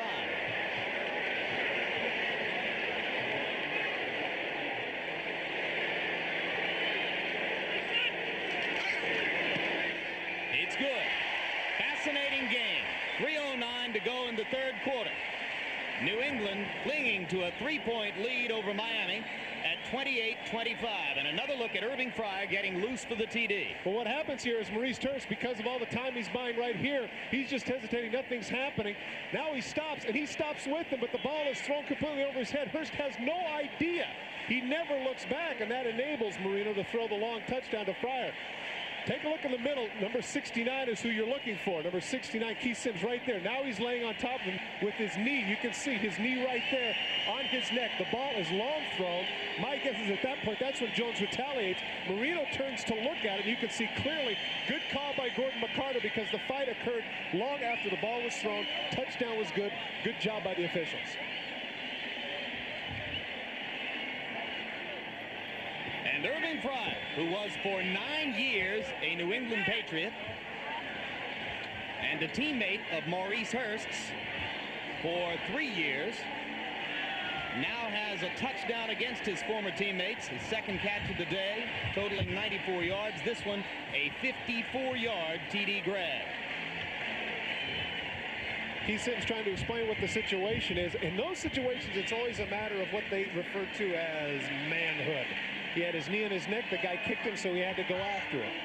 A lot of cases there you could see earlier Don Shula saying, this makes no sense, Keith. That almost cost us a touchdown. I'm sure that's what his coaches are saying to him right now. We can't afford that. Keith Sims, who combines with Richmond Webb to make up that formidable left side of the offensive line for the Dolphins. Both of them having a pretty good day. Pete Stoyanovich ready to kick it off. Christensen and Kroom deep for New England. Ray Christensen at the 5-yard line. Big hit at the 25 on first down 10 for the Patriots from their 25. Little piece of misdirection. It is Thompson coming back to the right for a pickup of about 3. Chuck Klingbeil reacting over from nose tackle to make the stop for Miami. Now, it's interesting, the last time, if you recall, when they had the touchdown and they came within 3, the crowd was going nuts. Now, I think one of the reasons they're not quite as animated is because they have not really proven that they can stop Drew Bledsoe. It's almost as if the crowd is anticipating he's going to make another great throw. At left defensive end, number 91, Jeff Cross, who missed almost the entire preseason with a calf muscle injury, comes on the field to play. Bledsoe dumps it down the middle to number 36, Leroy Thompson. Brian Cox makes the stop for Miami. It's a pickup of about 5. It'll be 3rd down and about 2 for the first down. And a pretty big 3rd down call here. 3rd and a long one.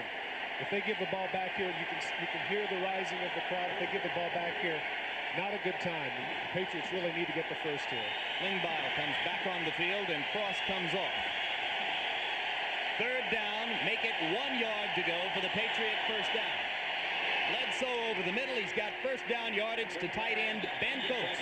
Michael Stewart was there, but Coates was able to reel in the bullet from Bledsoe. That's what it was, too. That's a good description. Sometimes you hear that say bullet, but that applies there. They came with the blitz. He throws it quickly.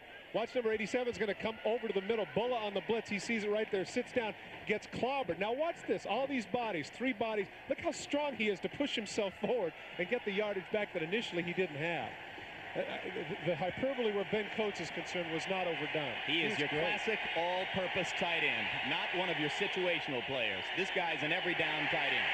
On first down, Bledsoe throws in the flat. Kevin Turner with another catch. Pickup of about 4. Michael Stewart knocks him out of bounds. These seemingly meaningless catches add up, Jim. It becomes a situation where you say, okay, big deal, it was only 4 yards, but it starts to weigh on the psyche of the defensive backs. Can't this guy throw an incompletion? Can't we bat something down? Isn't there something we can do where this is concerned? Turner just continues to come after you and wear you down. Inside 1 minute to go in the third. Bledsoe and the Patriots hoping to keep the football, work a little clock, and maybe put a little more distance between themselves and the Dolphins. Turner in motion. Bledsoe fakes to Thompson and looks deep downfield. Bumping between Brisby and Troy Vincent, and no flag as it's incomplete inside the 10.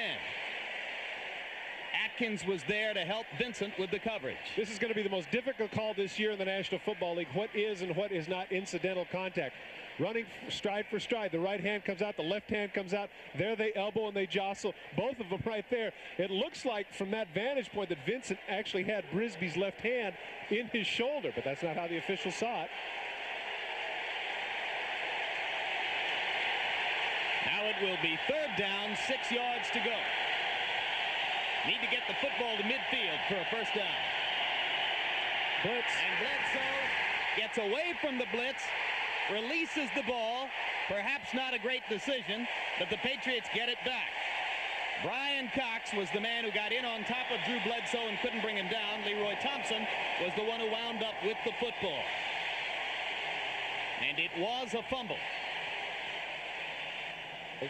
Here's Brian Cox coming on the blitz, and even though he's not able to come up with the play, he forces Bledsoe into something he didn't want to do. The tackle doesn't come off quick enough there. That Skeen, who doesn't come back and get him.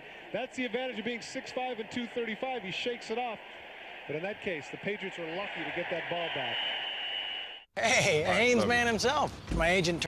We are back in Joe Robbie Stadium in Miami. Jim Lampley along with Todd Christensen. The numbers there show you New England's 28-25 margin over the Miami Dolphins. It has been a seesaw battle, living up to that shop-worn term in every way.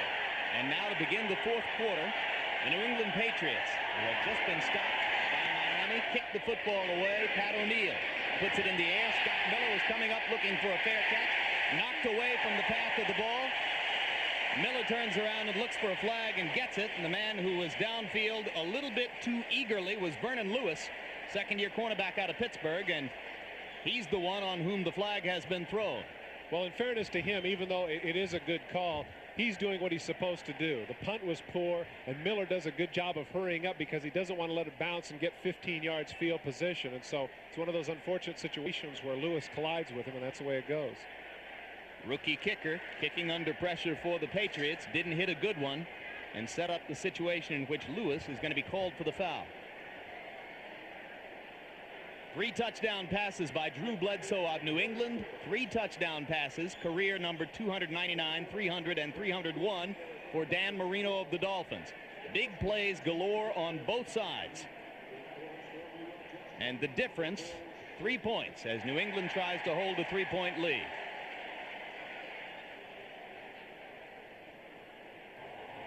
Fair catch interference.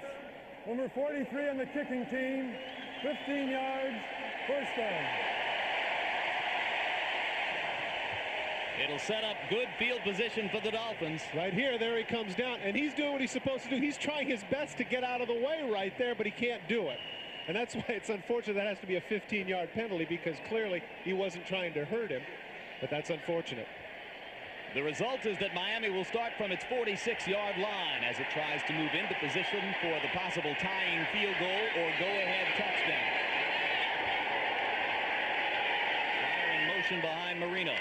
Terry Kirby with the ball. Dolphin running game has shown just a little bit of juice. And this time Kirby has a gain of about 3 before Harlan Barnett makes the stop for the Patriots. Patriots are looking at a visit from Buffalo next week. Dolphins have a tough trip to Milwaukee to play Green Bay.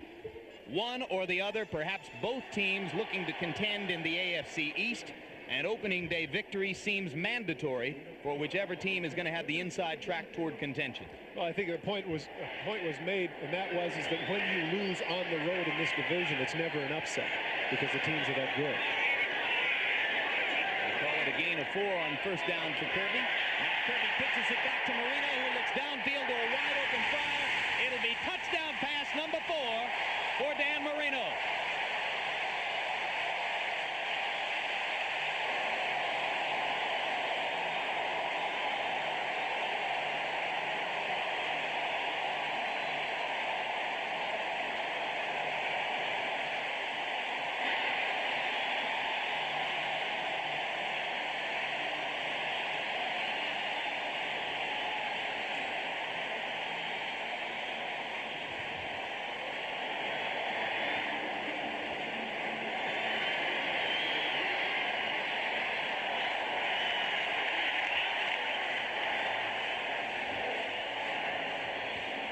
Dolphins lead.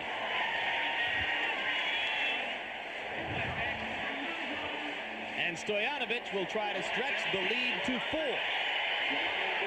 Taking a page out of Barr's book, too. Opting not for the dirt. Good decision.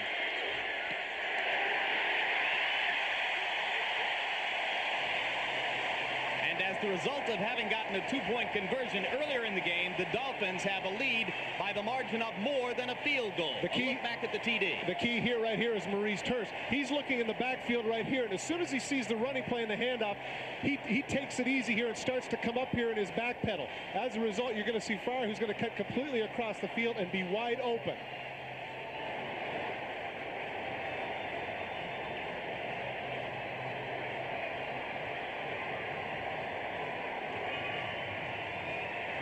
Irving Fryer does a good job of making it look like it's a run, trying to cut him off, not trying too hard. Then all of a sudden, Hurst looks in the backfield. That's the one thing that they always tell cornerbacks not to do. Don't look in the backfield, but it costs a touchdown. Stojanovic will kick it away for Miami. Dolphins lead by 4, 32-28. Christensen takes it for New England. Just inside the 10. Gets outside the 25. Across the 30 to the 32-yard line before he's finally knocked out of bounds. Good effort by Ray Christensen. Muhammad Oliver made the tackle for the Dolphins.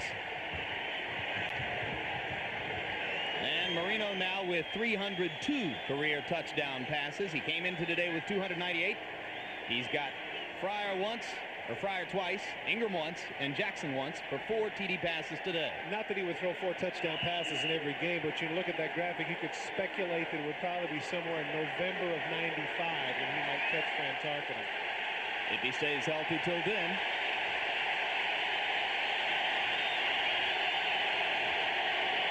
Bucks and Turner in the backfield behind Bledsoe. Over the middle to Coates. First down yardage across the 40 to the 44. I would look for Coates more and more. Bledsoe's pass batted and almost picked off. Intended for Coates. It was Bulla who knocked it into the air. And give him credit. Clearly he's in there to be a run stopper. Coates with the inside release. They have a bracket on him. Bulla comes across. Look at that. Diving makes the play. Great effort there by the youngster. And as you mentioned, he didn't talk about pressure at all. He said, look how excited he is with those Mike Singletary eyes paying attention. He's thrilled to be here.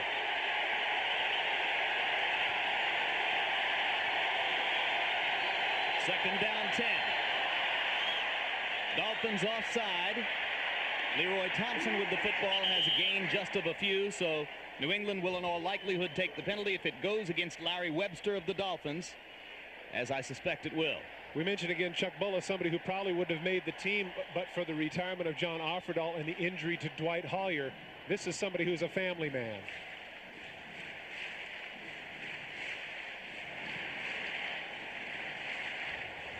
Offside, number 94 defense, 5 yards. Repeat second down. Now, maybe you're wondering why Todd made such a big point of saying that Chuck Bulla is a family man. Well, it's because we wanted to set up a picture of the tattoo on Bulla's left shoulder, which lists all of the members of his extended Bulla family. Dad and Mom getting 4th billing there. Leroy Thompson is wrapped up after a gain of a couple. Chris Singleton there to make the stop for the Dolphins. An increasingly active Chris Singleton playing against his former teammates and the team that drafted him #1 back in 1990. Well, as we mentioned, he was the leading tackler in the preseason, and he has had some close misses today on some sacks, but he has made some tackles and has done a good job along with the other backers in stuffing the run. Still more than 12 minutes to go, but a play coming up now for New England. 3rd down 4. Football at the 50. Got to get it to the 46 for a first down. Ray Christensen in the game, the 3rd wide receiver for New England. Timpson in motion. Bledsoe throws it out to number 82, Vincent Brisby. Clutch throw, good catch. J.B. Brown with the stop. First down, New England. And the second effort was significant, Jim, because he caught the ball right at the stick. Right at the stick. If he's dropped in his tracks right there, that's not a first down. He needs to get to the 46. He's going to have a little short hook here. Brown's all over him. Now he catches it right at the stick. If he doesn't make the extra effort right here, he doesn't get the first. Good job by Brisby. At the 44 of the Dolphins, as you see the numbers on Brisby. First down, New England. Plenty of time for Bledsoe. Deep down the sideline. Brisby drops. Flag was down back near the 30-yard line as J.B. Brown was working against Brisby. I think it appeared to me that he had a hook and go going, and he got chucked well beyond the 5-yard limit. But he's got to be frustrated with himself because what a tremendous deep throw that was, right on the mark. Oh, you can't lay it out any better than that. Pass interference. Number 37 defense. Automatic first down. Take a look at the isolation. Here's going to have a little bit of a move to the inside, like the hook move. Now he takes off, and he just flat out bumps him right there. I would have thought at that point that would have been the illegal Chuck rule as opposed to pass interference, but the officials opted to call it pass interference. But either way, Brisby should have caught that ball. They mark it at the 29-yard line, the spot of the foul. And the Patriots continue to move with the first down there.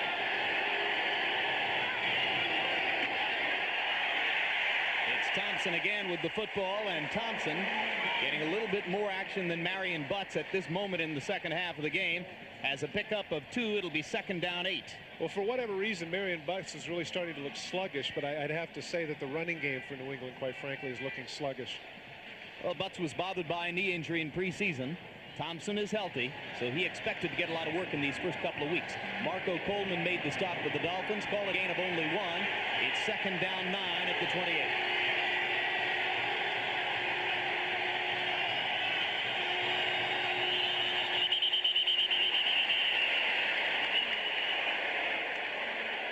This time it was number 99, Chuck Klingbeil, who may have gotten too far into the neutral zone. Encroachment. Number 99 defense. 5 yards. Still 2nd down. One thing we haven't mentioned here, Jim, is something that you pointed out earlier. 91 degrees. Now we're heading into the 4th quarter. One of Bill Walsh's axioms was that the key to winning in the National Football League is the pass rush in the 4th quarter. These people are starting to get tired. The game is running long, and then things start to get a little bit sloppy. That has to be a concern, actually, for both sides, because the Dolphins clearly have not been putting on much of a pass rush. And, of course, in Marino's case, neither of the Patriots. Triple wide receivers in the game for New England. Timpson in motion behind Bledsoe. Plenty of time for Drew. He looks for Christensen in the corner of the end zone. Oh, what a catch! Got it. What a catch! Oh, Ray Christensen. Heck of a choice by Bledsoe. He got Christensen working against dime back Frankie Smith, a less experienced player, and Christensen got just enough room to make the great catch. Oh, man. Man, oh, man. You know what's amazing about that, Jim? The guy doesn't play that much. He came off the bench cold to make that catch. It's not like he's in there for a bunch of plays. Wow. Second-year receiver out of Virginia Tech. Great throw by Bledsoe.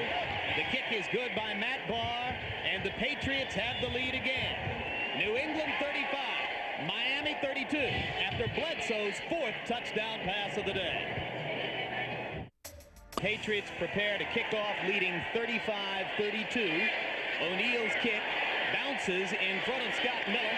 Miller picks it up and finds yardage across the 20 to about the 26-yard line before he's knocked down by number 30, Corwin Brown. Dolphins now start again with 10:02 to go. Ball at the 27. And on first down, it's Terry Kirby with a couple out close to the 30-yard line. 4 touchdown passes apiece for Marino and Bledsoe today, and there are the numbers. You know what? And what's amazing is you just pointed out there's 9:45 left in the game. Both of these quarterbacks were as good as advertised. Marino averaging more than 20 yards per completion. And that's been against a fairly persistent pass rush in the second half from New England. They have managed to get pressure on him in a way that few teams ever have. And they do it again. And he completes again. To Irving Fryer into Patriot territory, out of bounds at the 38-yard line. Fryer with 2 touchdown grabs already today. Ingram had one. Keith Jackson got one as well. First down 10 from the 38. This one batted into the air and almost picked off. And again, Marty Moore, number 58, the rookie out of Kentucky, was the man who got his hands on the ball. A lot of time for Dan Marino. He looked around. He opted for the 3rd receiver. Take a look. He looks outside. Then he looks to the inside. Now he pump fakes. Look at that. He bats it up. Almost gets a piece of it. Good play by Moore to prevent the completion. Marty Moore has been anything but irrelevant here today. You know what, Jim? It's always exciting to see somebody beat the odds. Dan Marino's last 3 completions to Irving Fryer have accounted for 136 yards. This time Marino gets away from pressure but throws over Keith Byers out in the flat. And it was Dwayne Sabb who managed to get in and put some pressure on Marino that time, and Tim Goad is down in the dirt. Tim Goad, the New England nose tackle, has left the game after being poked in the eye. Marino out of the shotgun. He's been tremendously effective today out of the gun. That's only the 2nd incompletion he has thrown from that formation. 7 of 9 for 164 yards and 2 touchdowns out of the shotgun, but that critical miss. Jim Arnold comes on to kick it for Miami, and Ray Crittenden goes down to the 10 to wait for New England.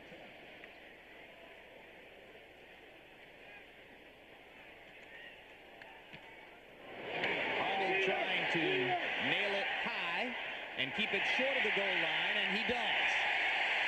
Ball is downed by number 20, Muhammad Oliver, and they'll mark it, I think, just inside the 5-yard line. Patriots protecting a 3-point lead, and Drew's going to throw on first down. It was batted into the air, intended for Vincent Brisby. J.B. Brown was there for the Dolphins. And now, after that call, the Patriots face 2nd and 10 from their 8. And right there, that shows, Jim, I think, the lack of confidence that Bill Parcells has in his running game right now. Here they are deep in their own territory. You're thinking, hey, we got to go off tackle. We've got to do something here, get out. But Bill Parcells clearly knows that Drew Bledsoe has the hot hand, and he has some confidence in his 2nd-year quarterback. And Butts, when last we checked, had only 25 yards on 15 carries. Miami came here expecting to have to stop the run, and they've done it. This time Bledsoe comes back to favorite target, Ben Coates, and Coates breaks away across the 30 and near the 35-yard line. Michael Stewart wrestling with Coates, but another huge play for the rapidly developing New England tight end. Tom Olivedati, the defensive coordinator for the Miami Dolphins, said that one of the things that makes Coates special as a tight end is what he can do after the catch. A lot of tight ends in the league, all they do is fall down. But look at Coates. He runs through 3 different tacklers and shows the speed to get upfield, eluding tacklers again, and look how many it takes to get him down. 5 Dolphins on top of Coates. And look at Marion Butts blocking everything he can find down the field. Dolphin defensive coordinator Tom Olivedati, he said Coates was a nightmare. Coates has proven him right. Bledsoe in the flat, over the outstretched hand of Turner. Turner, who's had a lot of heavy work, may be tiring just a bit. Yeah, I think you're right. You could see that on that route, slow to get up and just jogging back to the huddle right there. But Bledsoe did overthrow him. 8 minutes, 11 seconds still to go in the football game. The way this one has gone, the Patriots cannot afford to play it close to the vest. They've got to be thinking we'll need to score again, maybe score twice. The way Marino has been checking it for the Dolphins. Second down 10. Again, it's Ben Coates. This time short of the first down. Michael Stewart there to wrap him up for the Dolphins. Now let's think for a minute about what it takes to make a great tight end. I'm not an expert on very many things, but I'm close to it on this. Does he make the big catches? Can he run after the catch? Is he big and strong? Is he fast? Is he a terrific target? I don't see any weakness in his game, certainly not today.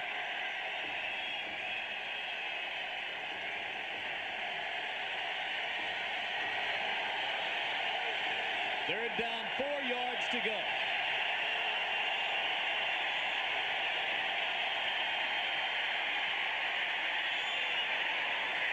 Had him open, overthrew Kevin Turner downfield. And both Turner and Bledsoe are going to complain over the fact that Brian Cox grabbed him, which he did, but he got away with it. Excuse me, it was Singleton on the coverage who grabbed him and got away with it. Number 55, Chris Singleton, the former New England number 1, getting away with the contact on Turner. Patriots failed to convert on third down. Just to the right of the screen right there, he ran the out and up. Now after it's over, you can see he looks over the official saying, "What's up? What's up? Come on." And Singleton's like, "Oh, no problem." O'Neill's last punt was a short one. This one he mails inside the 10 to the 7-yard line. Miller takes it from there and takes it all the way back to the 20 before he's knocked out of bounds. So the Dolphins will have 80 yards to go. 7 minutes, 14 seconds remaining. They trail by 3. We are live at Joe Robbie Stadium in Miami, Florida. Jim Lampley along with Todd Christensen, and you see the numbers there. New England leading by a field goal. 7 minutes, 14 seconds to go in the game. The Dolphins, after stopping the Patriot offense, get the football back with 80 yards to go. Dan Marino has had a red-hot day, particularly throwing the deep ball. And this time, Chris Slade gets hold of Marino and gets a rare sack of the Miami quarterback.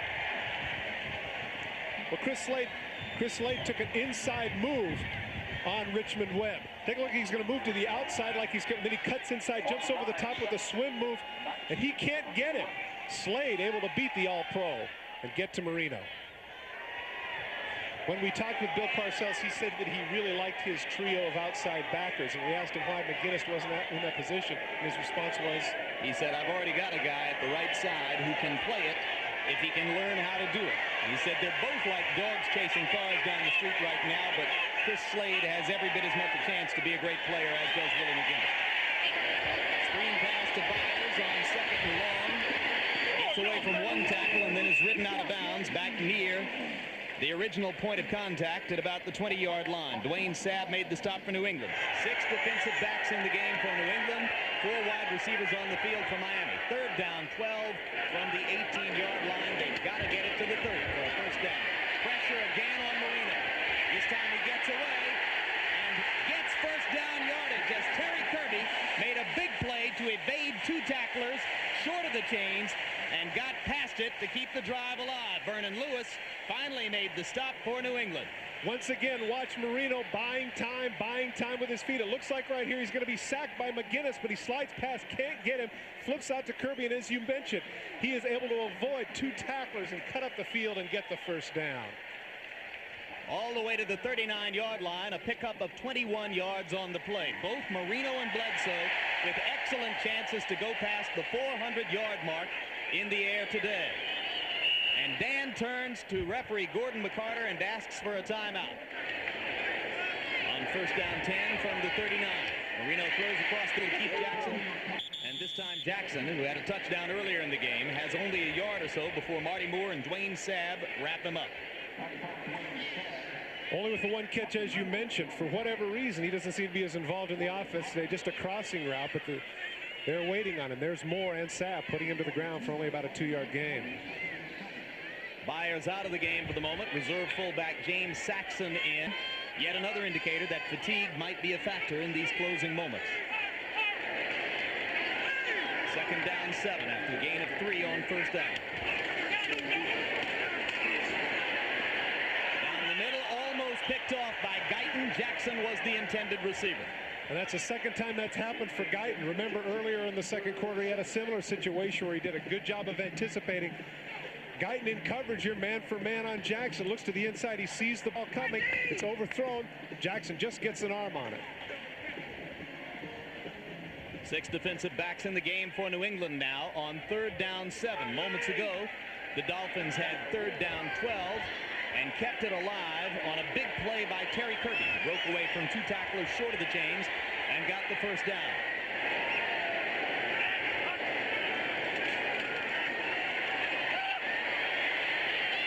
This time Marino gets the first down with a rocket to Scott Miller into New England territory before Rod Smith is able to make the tackle. It's all the way down to the New England 40-yard line. Once again, tremendous protection, and notice how Marino once again buys time by stepping up, waiting, zip. And there's the ball right to Miller for the first. Miller in the game because O.J. McDuffie, who would normally be the 3rd Miami receiver, is out with an injury. You see the frustration on the look of Bill Parcells, but it's magic. It's magic today for Marino. He's trying everything. Anytime blitz now from New England, and it works. Number 22, Rod Smith, coming off the corner, and along with Dwayne Sabb, number 95, he teams to put Marino on the turf. Rod Smith, incidentally, number 22, the man who was blitzing, has been playing in place of Ricky Reynolds at the left corner through much of the second half. Marino in the flat to Kirby. McGinnis knocks him out of bounds as Kirby gets it inside the 40 to about the 36-yard line. Now that's an interesting situation. McGinnis back there. He is a rookie, and quite frankly, the reason he is in is as a pass rusher. That is his forte, not in coverage. He got caught a little bit too far inside on that, and Kirby got a lot more yards than he should have on a simple flat route, nearly 10, and so now a very makeable 3rd and 6. And New England goes to the dime. 6 defensive backs for the Patriots. Dolphins in the 4 wide receiver set. But one of those who is flexed is the tight end Jackson, number 88. New England with pressure. Well-timed play by Hurst as he was able to knock the ball away from number 82, Mark Ingram. Now the big decision, and this is one that fans are going to enjoy throughout the year. The 35-yard and a 52-yard field goal. The way this guy has been so hot, I say they got to go for it. You've got Pete Stoyanovich, and 52 yards is certainly within his range. And at the 52, where it is there at the 42-yard line, would be out of the dirt. But instead, they'll go for the first down. 4th down 5. I do the same. Ball is just outside the 35. They've got to get it almost to the 30 to pick up the first down. Marino out of the gun. He's been deadly today. Open man. Touchdown, Irving Frye.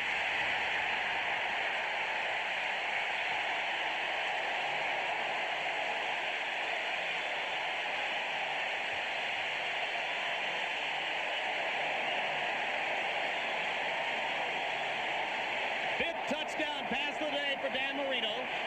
The 3rd one for Irving Frye. And I mentioned that Rod Smith, number 22, has been playing in place of Ricky Reynolds. He might wish now that it had been Reynolds who was on the field for that play.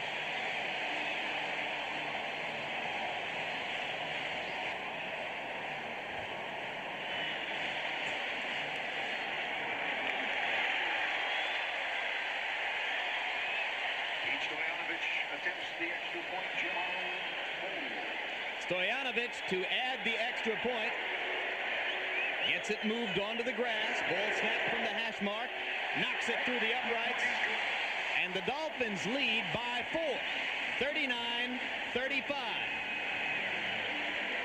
What's so impressive about this is you've got 4th and 6, so what do? Oh, I'm thinking to myself, maybe we'll run a flat route, one of these guys over here or over here, but instead, no. Right up here on top, he's going to go with the up route. Does this show how much confidence he has in his arm?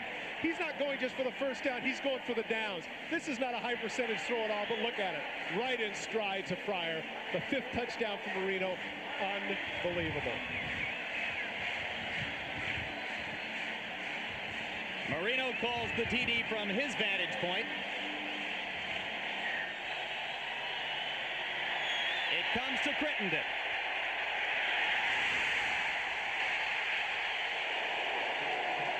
Will they rule it a touchback? They will. That's a good decision on the part of Ray Crittenden. A lot of people don't understand that. If the momentum of the ball goes into the end zone, that's exactly what he can do. So many times you see a young kick returner try and get it out. Good decision by Crittenden. If the ball goes through and the momentum takes it into the end zone, he gets the touchback. Crittenden heads up there, not doing a foolish thing, trying to run out and get tackled at the 4.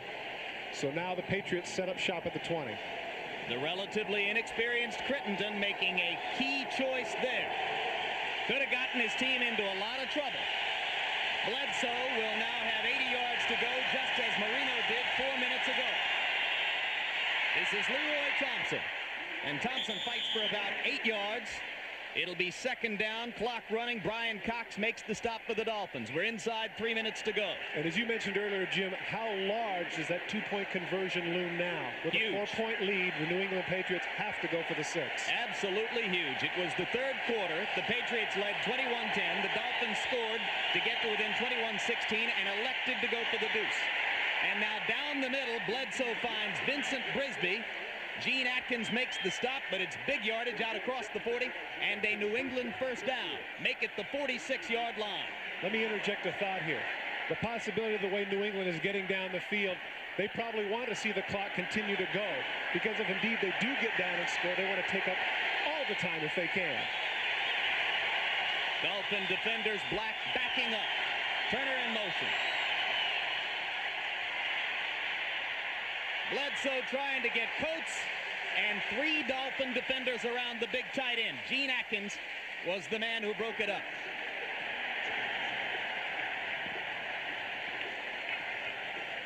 As you mentioned, 3 guys around him now. The point, they know where he is now on the field. He's been hurting them. There's Atkins, there's Stewart, there's Bullock. Good defense on that play. They're going to find Ben Coates if it's the last thing they do in this drive. That's probably true of both Bledsoe and the Dolphin defenders.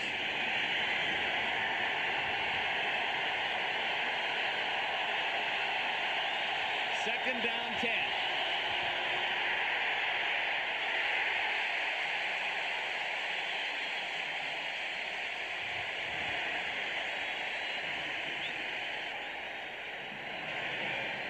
It was Leroy Thompson who couldn't hold on to the football. Interesting, too, now at the 2:02, that actually assists them in terms of a timeout. The down, I don't mean that the down is necessarily irrelevant, Jim, but clearly they're in 4-down situation here. So now this will be an interesting call, whether to go for the entire 10 yards or set themselves up with a makeable 4th and 3 or 4th and 4. The ball is actually spotted at the 47. They got to get it to the Dolphin 43 for a first down. Crittenden in motion. Plenty of time for Bledsoe. He finds Coates. And Coates breaks the tackle and is loose down the sidelines, but drops the football. And it's Dolphin ball at the 35-yard line. It was Gene Atkins who made the hit, and the ball came loose from Ben Coates.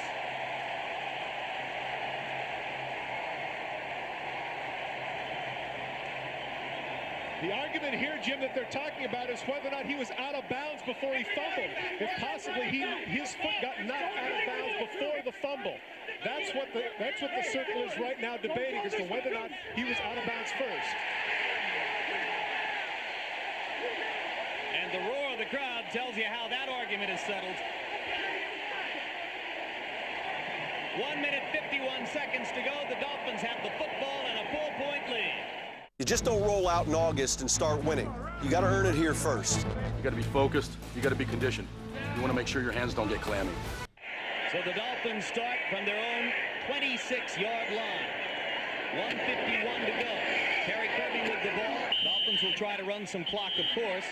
Keith Byers apparently bothered by a thigh injury, so James Saxon is in the game at fullback. Patriots wanted a fumble call there, and there is none. Now, he fumbled, and the man started to roll the ball. That was foolish because the seconds are ticking off. Obviously, they wanted to call timeout there, and they should have done it immediately. But they stopped the clock with 1 minute, 38 seconds remaining. So it'll be second down 10 for Miami. New England, number 1, 40-second timeout. And that's the first timeout used by the New England Patriots. Another look. There's Ben Coates again getting stripped. I think what was fortunate in that case for the Dolphins is that he is so close to the sidelines. It's strange that the ball didn't go out of bounds, but it didn't. And Stewart did a good job of keeping himself in bounds. One stay out of its field goal, a 2-point conversion for the Dolphins. Kirby again, and he's dropped.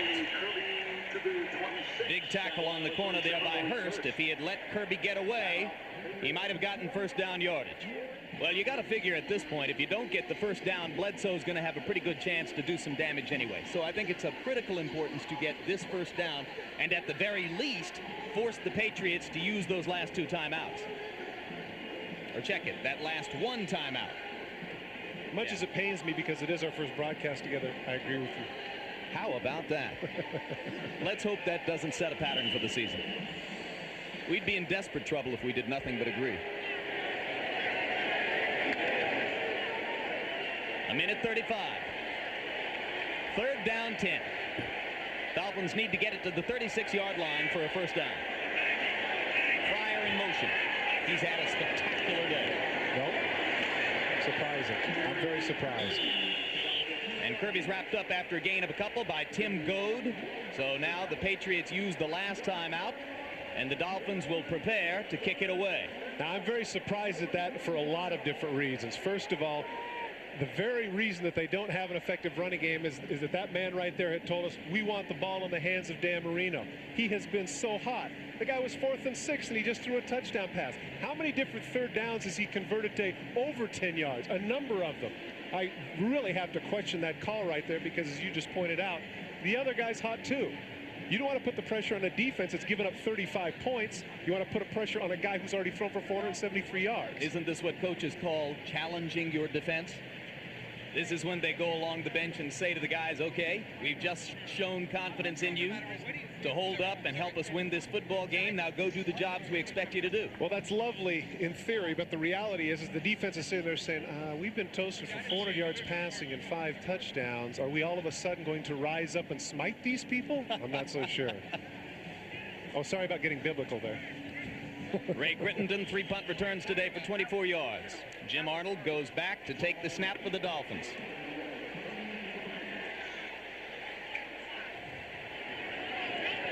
Veteran punter, tight formation for the Dolphins.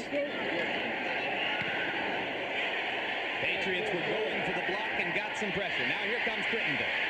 Makes a move, can't get outside, falls down at the 36-yard line.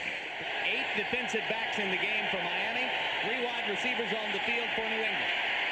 Bledsoe gets it to Leroy Thompson. Thompson gets a block and gets to the sideline, but that block may have been illegal. It sure was.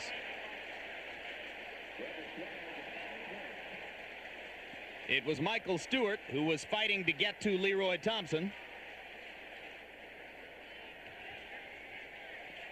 And Parcells cringes now as he awaits the call. They're going to back the Patriots up. It was Vincent Brisby who was working to get that downfield block. Trying to do something aggressive, trying to help him out, trying to get Thompson out of bounds. Illegal block from behind, number 82 offense. 10 yards from the spot of the foul. Repeat first down. Here comes from the left of your screen, number 82. Right in the back, he pushes J.B. Brown. It's a good call by the official. He ended up breaking the tackle anyway. 2 different officials saw it. Tough break for the Patriots. Ball goes back to the 31-yard line. It will be first down, 14 yards to go from there. Dolphins still with 8 defensive backs on the field. Bledsoe firing up to the 45-yard line. Heck of a catch in traffic by Timpson. Clock runs now from 54.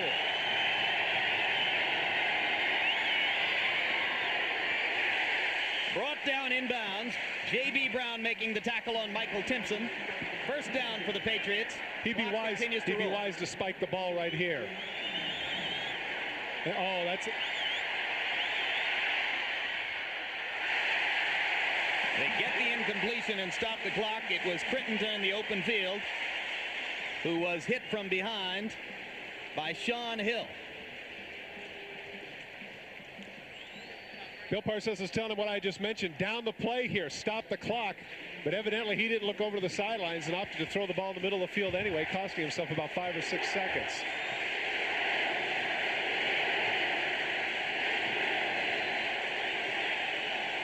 Crowd chanting for the Dolphin defense. From midfield.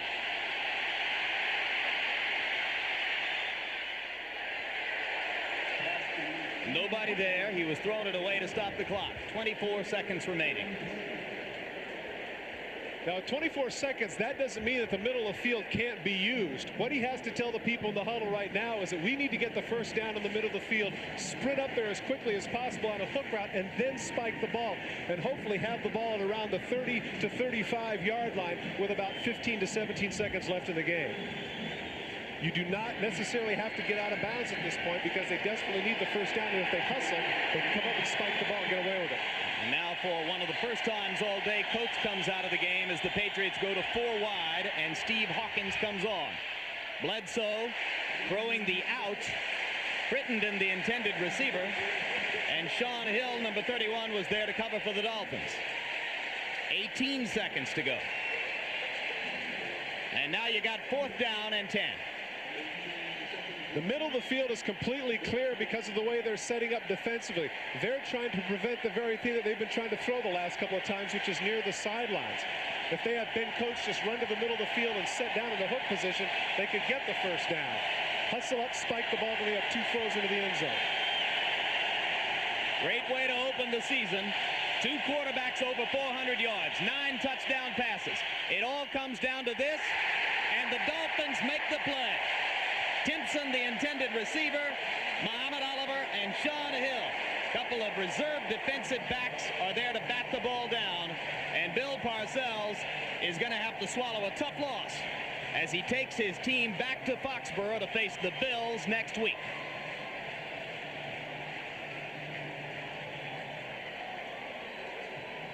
Finally opts to go to the middle of the field. But he has the safeties looking in the middle. Double team, makes a bad choice. Give the Dolphins credit there. They read it, and all over Timpson. Shula likes the reaction of that one. Another win. 1 down, 9 to go to be the all-time winningest coach. In the regular season, he's already the all-time winningest coach in terms of total numbers. He needs 10 regular season wins to pass George Halas in that category as well. And the Dolphins have the first victory of the season. The Patriots go home with a very disappointing loss. The Miami Dolphins, on the strength of Dan Marino's 5 touchdown passes and nearly 500 yards in the air, hold off the New England Patriots in an extreme